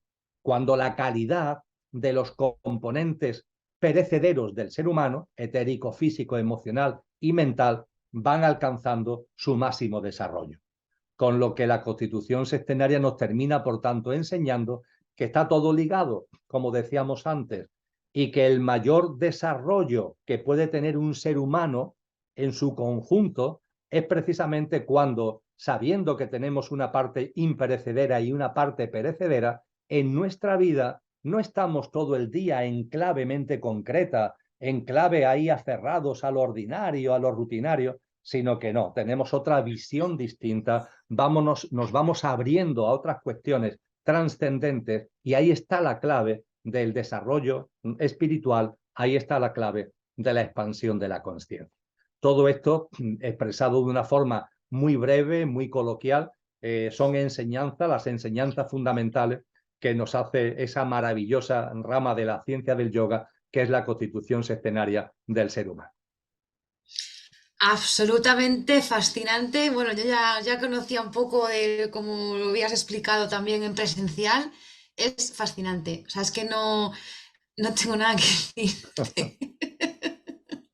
Absolutamente nada. Bueno, de hecho, ahora me acabo de dar cuenta que, claro, bueno, que ya lo sabemos, ¿no? Pero que por eso esa tendencia en ese sistema que nos quiere oprimir y controlar de que la mente concreta, que la mente inferior esté lo más ocupada posible en aspectos triviales, ¿no? Y de lo que es el mundo material, consumista y tal, porque de forma natural en el ser humano había esa tendencia a seguir el proceso evolutivo natural, como despierta la sexualidad, como despierta la conciencia en el adulto, como despiertan muchas otras cosas, ¿no?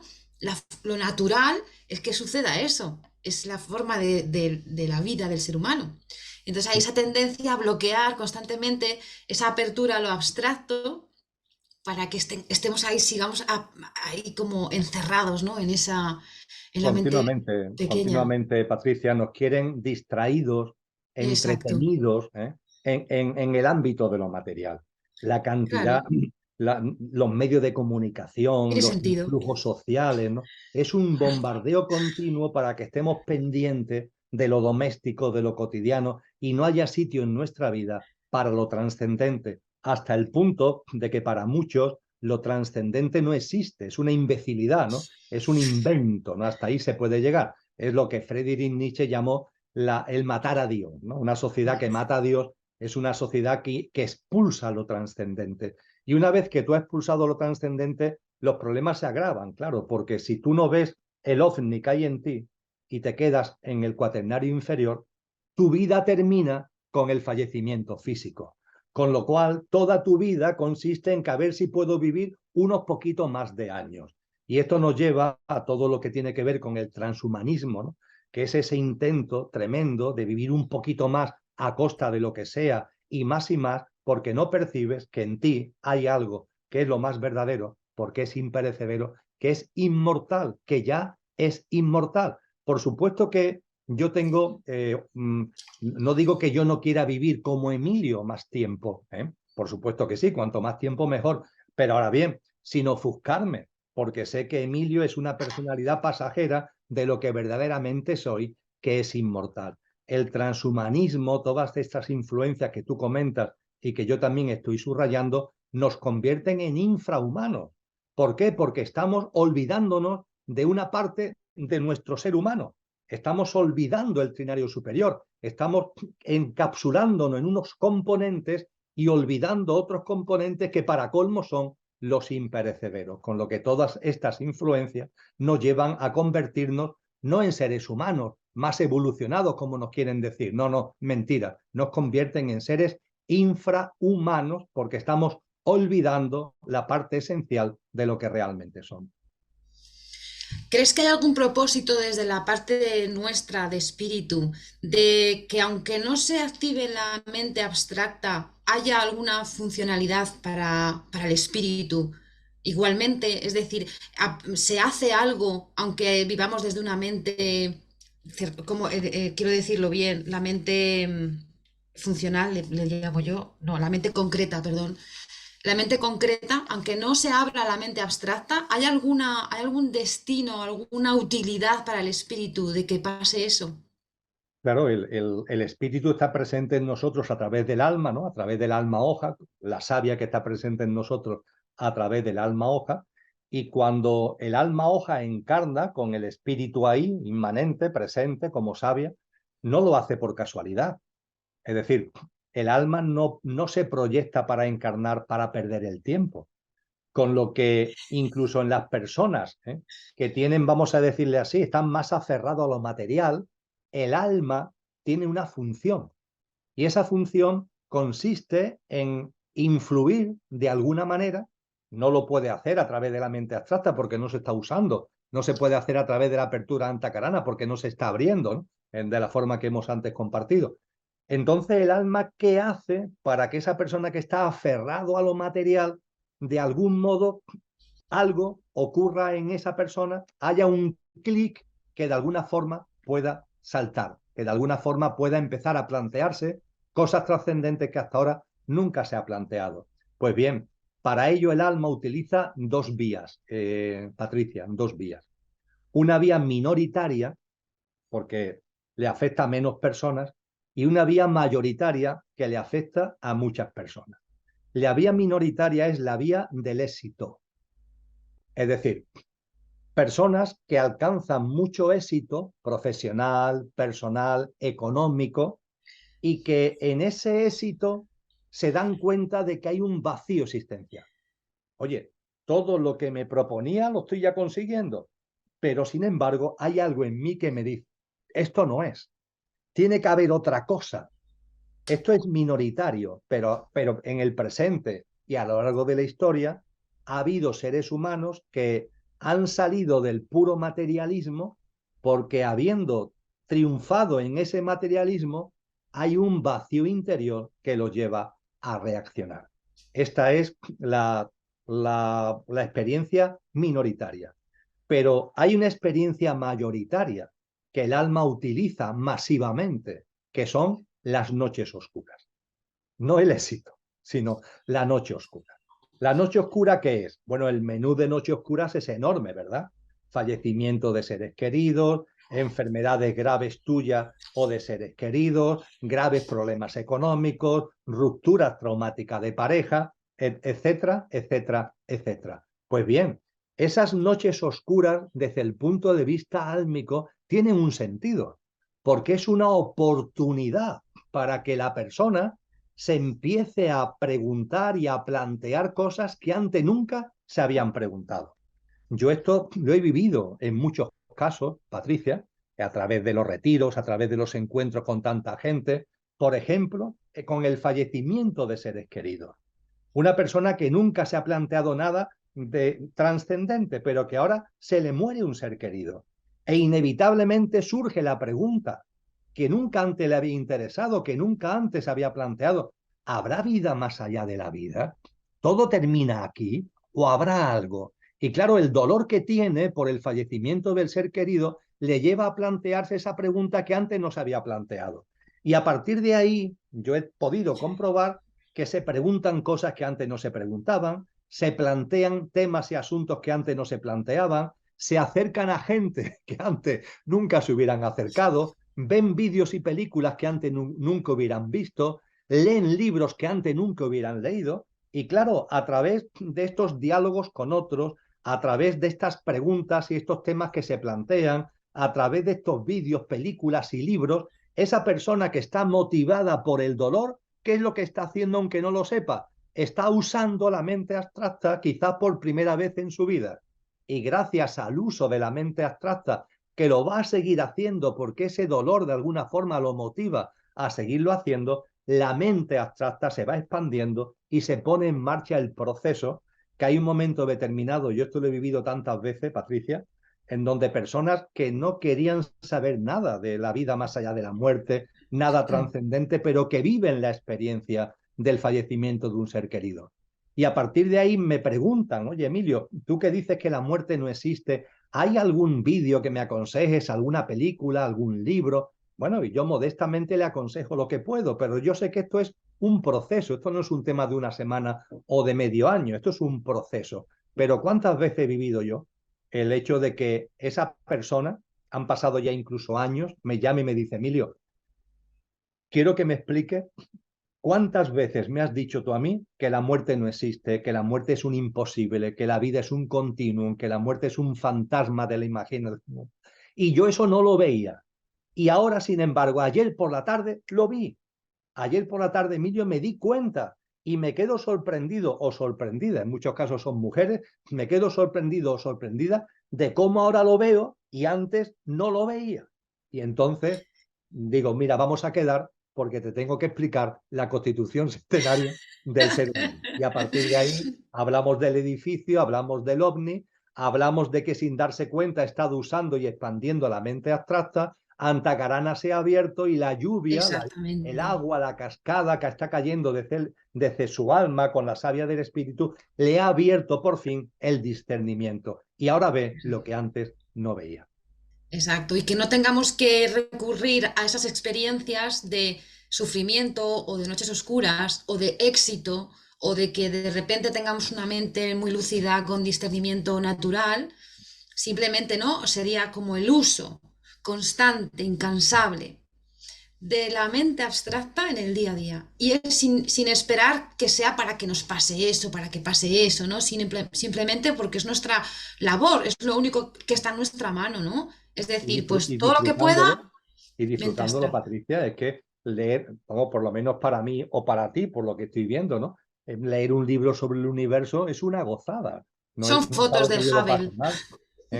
¿Eh? El que yo tenga un diálogo con otras personas, con amigos, con amigas, sobre asuntos que no sean las tonterías del día a día, sino que tengan eso, o sea, de hecho, hay una práctica preciosa, ¿no? Que yo conozco muchas personas que lo hacen, es que tienen como grupo de lectura, ¿no? Donde van leyendo libros que tienen una enjundia trascendente. Y bueno, quedan una vez cada 15 días o una vez al mes y durante 2 horas pues hacen una puesta en común sobre el libro o sobre Sí. el capítulo y después se toman unas cervezas y comparten unas tapas. Oye, Sí, que sí. somos amigos, pero claro, en lugar de hablar del tiempo y en lugar de hablar de lo que te dice la tele, pues no, nosotros Exacto. vamos a hablar de cosas que además nos nutren y contribuyen a expandir la mente abstracta, con lo que la expansión de la mente abstracta no debemos, tienes toda la razón, hacerlo como obligación, con expectativa, sino que Mm. tenemos que hacerlo con goce, tenemos que hacerlo con disfrute y tenemos que hacerlo porque es lo natural, que Claro. no nos enfrasquemos en lo puramente material, porque eso, como decía antes, para colmo, nos convierte no en seres humanos evolucionados, sino todo lo contrario, en infrahumanos. Exactamente, y sobre todo insistir en eso, que es natural, que es nuestra naturaleza, que eso es normal, habitual, ¿cómo decir? Que es como el comer, como necesidades fisiológicas que están muy aceptadas, pero que sin embargo esto es como que, ¿no? Como que hemos matado a Dios y eso no existe y es naturaleza en expansión. Lo último que ya te quería comentar, que me ha creado mucha curiosidad y ya te dejo y muchísimas gracias de verdad, porque es que esto es que a mí, bueno, ya no te digo más. Has comentado antes que cuando la parte perecedera muere, la mente y las emociones no terminan de como de diluirse completamente en función de el apego material o el estilo de vida de esa mente, cómo ha sido, cuánto aferrada ha estado y demás, ¿no? Me gustaría saber un poco qué opinión tienes o qué visión, cómo ves esto de cara a el contenido de emociones y mente en esos estadios de desencarnar. Si es que es el éter que recoge esa energía y con eso se hacen otros moldes. ¿Cómo sería esto? No sé si me he explicado bien. Sí, sí, perfectamente. Sí, vale, vale. Los antiguos tenían la costumbre de enterrar a los fallecidos con una moneda en la boca o en los ojos. Una costumbre muy curiosa. Se practicó en el antiguo Egipto, se practicaba en la antigua Grecia, llegó incluso al Imperio Romano. Pregunta, bueno, ¿y para qué quiere el fallecido una moneda? ¿A cuenta de qué tienes que enterrar el cadáver con una moneda? ¿No? Bueno, lo que te decían en aquellas tradiciones es que el desencarnado tiene que pasar a la otra orilla. Es decir, el desencarnado está en esta orilla, el plano de la vida física, el plano de la vida material, y tiene que ir ahora que ha fallecido, el desencarnado, tiene que ir a la otra orilla de un río. ¿No? Es una metáfora, ¿no? Aquí está el plano físico material, a esto es lo que yo denomino el plano de luz, los cristianos lo llaman el cielo, los orientales lo llaman el Devachan, y en medio hay un río, y tienes que pasar ese río. Para pasar el río necesitas que un barquero te pase de una orilla a la otra. Y para eso necesitas la moneda, para pagarle al barquero. Esto, evidentemente, simplemente, bueno, pues es divertido, ¿no? Ya está. Es una forma muy simple de explicar algo que es muy importante. Que hay un plano material en el que desarrollamos la vida actualmente, pero que cuando fallecemos físicamente la vida no concluye. Y desde lo que verdaderamente somos, el ovni vuelve a donde ha venido. El ovni vuelve a ese plano de luz. El ovni vuelve a donde ha venido. Y el río, ese espacio intermedio, es lo que se conoce como el tránsito. El plano material o físico, el plano de luz, y en medio hay como un espacio intermedio, que es lo que hoy en castellano fundamentalmente se denomina el tránsito. Pues bien, el tránsito es el espacio donde está llamado a diluirse nuestro mundo emocional y nuestro mundo mental. Ten en cuenta que el cuerpo físico y el etérico se han quedado aquí. El físico ha muerto, ha entrado en descomposición y el etérico se ha diluido. Ten en cuenta que el ovni, es decir, el trinario superior, va a venir aquí. ¿Qué es lo que queda? Que aquí no ha fallecido todavía, no se ha disuelto, mejor dicho, pero que no puede llegar aquí, lo emocional y lo mental. Entonces, lo emocional y lo mental no se disuelven en el plano físico, no pueden llegar al plano de luz porque no tienen que ver con el trinario superior, no tienen que ver con nuestra dimensión álmico espiritual, Y este espacio intermedio, el tránsito, es el espacio en el que se produce la disolución. Y en ese espacio intermedio, el desencarnado, ahí está su trinario superior, ahí está, el trinario superior está en este espacio esperando poder llegar al plano de luz, pero no puede llegar al plano de luz en tanto no se disuelva el mundo emocional y el mundo mental de esa persona. Y ese desencarnado se ve a sí mismo con una especie de doble corpóreo. Ese doble corpóreo es una especie de no sé cómo denominarlo, de creación de conciencia que hace el desencarnado a través de su mundo emocional y mental. Ya no tiene cuerpo físico, ya no tiene cuerpo etérico, pero su mundo emocional y mental hacen como un cascarón en la Constitución, en la doctrina secreta, hablando de esto se le llama el cascarón precisamente, un cascarón de residuos emocionales y mentales donde el desencarnado está identificado, pero que está llamado ese cascarón a disolverse para que podamos ya, una vez que se hayan disuelto, terminar el proceso que hemos comenzado con el fallecimiento físico y que el ovni pueda llegar al plano de luz. Con lo que el tránsito o estado intermedio es el espacio donde el desencarnado vive la experiencia de identificarse con un cascarón, con los residuos emocionales y mentales que están llamados a su vez a diluirse para que podamos llegar al plano de luz. Ten en cuenta, por ejemplo, que en el cristianismo se habla del purgatorio. Si nos olvidamos de las ideas de pecado, si nos olvidamos de esas cosas, fíjate el término purga, purgatorio, ¿no? De disolución. Claro, Purgatorio en el sentido que tiene que disolverse, purgar, vale.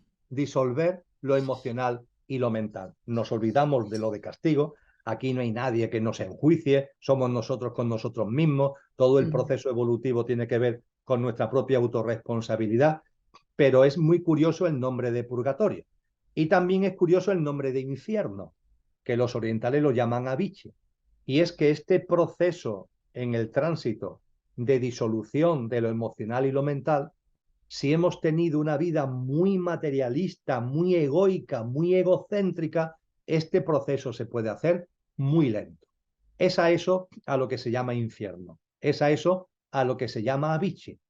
El purgatorio es, entre comillas, un estado transitorio y me permite que me exprese así, breve.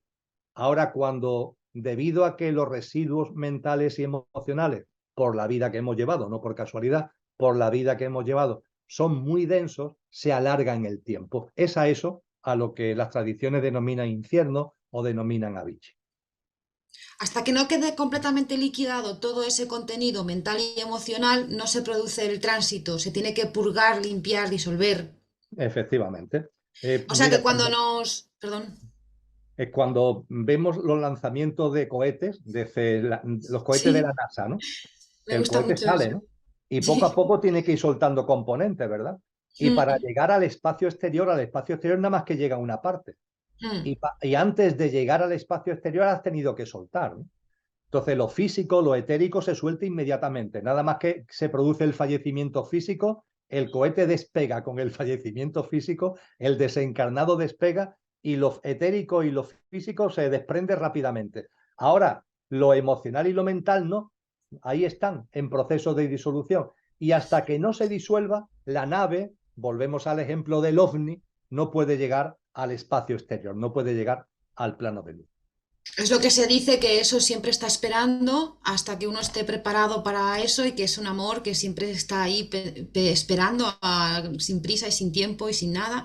Entonces, Siempre cuando está ahí. estemos desencarnando, estaremos y vivamos, estaremos en un mundo de emociones y de mente. No tendremos la experiencia corpórea, estaremos como en una especie de conciencia o en una consciencia donde solo hay emociones y mente. Entonces, que no nos asustemos, quiero decir, porque yo lo pienso, ¿no? Cuando desencarne, por supuesto, mi vida está completamente entregada a activar la mente abstracta y estoy entregada a todo esto al 100%, pero claro, por supuesto que tengo apegos y todo eso que está ahí. Entonces, cuando estemos desencarnando y vivamos ese mundo de solo emociones, no asustarnos y entonces como que estar en paz, ¿no? Y confiar en que eso es una purgación, ¿no? Sí, Es además, una limpieza. además, Patricia, en la inmensa mayoría de los casos, las personas normales, vamos a llamarle así, ten en cuenta que ahí está lo emocional y lo mental disolviéndose, pero está el yo superior, ¿eh? Y está la conciencia.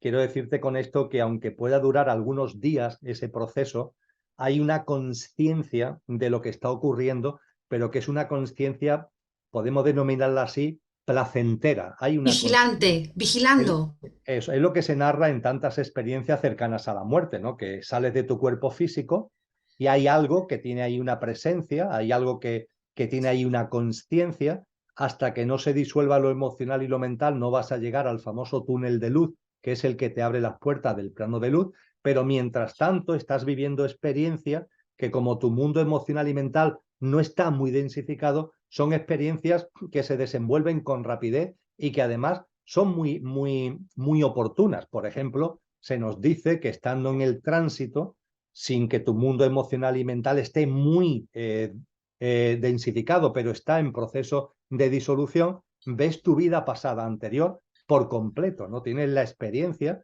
como si te tragaras un chip con un vaso de agua y ves toda tu vida que has dejado atrás al completo.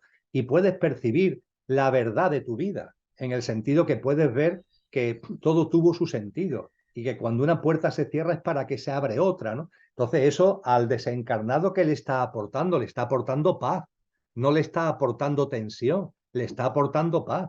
Se nos dice que igualmente ese desencarnado todavía en el tránsito empieza a percibir la presencia de formas de luz, de figuras de luz, que por su fragancia vibracional asocia a almas que estuvieron encarnadas en seres queridos que ya han desencarnado. Y esas formas de luz, que son almas de seres queridos que ya han desencarnado, vienen a acompañarte hacia el túnel de luz y hacia el plano de luz. Ese reencuentro es otra experiencia de gozo. Es decir, no pensemos, por tanto, en el tránsito como algo que nos va a abrumar, donde vamos. No, no, el tránsito tiene experiencias que son preciosas, sobre todo y fundamentalmente cuando no tenemos un mundo muy densificado, que entonces lo que sucede, estamos en el otro extremo de la experiencia, entonces lo que sucede es que el desencarnado incluso puede creerse que sigue vivo, Patricia. Y eso, como es muy largo de explicar, Vale. aconsejo una película, El Sexto Sentido. En la película El Sexto Sentido, del Sí. año 1999, protagonizada por Bruce Willis, explica maravillosamente, en su época fue la más taquillera de la historia Sí. del cine hasta ese momento, explica precisamente cómo una persona, un desencarnado, con un mundo mental y emocional muy densificado, la densificación es tal que considera que sigue vivo y sigue por aquí aunque no tenga cuerpo. Y la película, insisto, aconsejo que se vea porque lo Los explica. otros también, ¿no? Es un argumento parecido, Sí, los pero otros. para mí el sexto sentido, los otros Sí, sí, tienen vale una también. connotación un poco Sí. de terror en algunos aspectos. Esta, sin embargo, es muy limpia, ¿no? Y muy Sí, entretenida, ¿no? Yo es la que sí, aconsejo. Pero muy en bien. cualquier caso, esto es una experiencia extrema de un mundo emocional y mental muy densificado. Muy Lo densificado. natural, lo Mm, natural, lo normal, no es eso. Es que nuestro no. mundo, en tu caso, Patricia, permíteme que te diga con claridad, cuando desencarnes, tú no vas a tener ese problema. Habrá residuos No, digo, emocionales. si hay Vale, emociones ahí que tengo que sí, vivir sí, todavía, pues estar pero, ahí eso, y no el asustarse o lo proceso que de sea. disolución natural y normal es rápido. Y en paralelo, y mientras que se produce esa disolución, vas a vivir experiencias que tienen que ver con comprender en enjundia con el trasfondo de tu vida pasada, el Ujú. encontrarte ya con formas de luz que te van a acompañar, que son experiencias muy gratificantes y muy satisfactorias. Sí, bueno, de cara a que yo creo que el perfil de personas que te escuchan y nos escuchan en este tipo de canales y demás, pues no, ya directamente no se cree, ¿no? Ya se dice que puedan ser personas ya más sensibles que no puedan tener esto. Me refiero a formas de vida demasiado apegadas, ancladas, ¿sabes? Que mi historia familiar es muy dramática, hay muchas cosas mucho drama, ¿no? Entonces, bueno, me pregunto, ¿no? Muchas cosas, cómo es en personas con mucho sufrimiento, con mucho apego, por curiosidad y conocimiento, no por cómo me vaya a vivir a mí, cómo me vaya a ir a mí, ¿no? También por, por eso, pero por comprender un poco los otros procesos, ¿no? De eso que decías del infierno, de, bueno, el purgatorio, tal, que que eso es que lo has explicado muy bien, porque es que eso lo explica perfectamente. Sí, la constitución sextenaria te ayuda, nos ayuda a Sí, entender esto perfectamente. es perfectamente. Pues nada más, entonces, Emilio, muchísimas gracias. Yo creo que este es mi encuentro favorito. Ujú. Y voy a intentar que el próximo en 6 meses, voy a intentar que sea en directo. Porque creo que, bueno, que yo te hago preguntas, que creo que tal, pero que las preguntas de otras personas siempre aportan muchísimo. A mí me encanta cuando hay, pues, Ujú. no, pues otros puntos de vista y aportaciones que creo que son muy ricas. Entonces vamos Muy bien, a intentar hacerlo así. Y nada, y bueno, te voy a ver mañana. No muy te bien. veo mucho, pero bueno, mañana en el informe consciencial, Mañana en el informe. Muy bien. en el informe. Y muchísimas gracias. Esto es un Gracias a tesoro ti, Patricia. maravilloso que nos regalas Hemos y pasado creo un buen que rato. es muy importante que haya esta difusión de este conocimiento que ha estado oculto mucho, mucho tiempo o invisible, que no lo veíamos claro, y que haya esta difusión es muy, muy valioso para mí, Muchas por lo gracias. menos yo creo que para ti Gracias, también. Patricia. Muchas gracias. Un abrazo enorme, Un Emilio. abrazo Buenas muy fuerte. noches, tardes, Buenas noches. noches.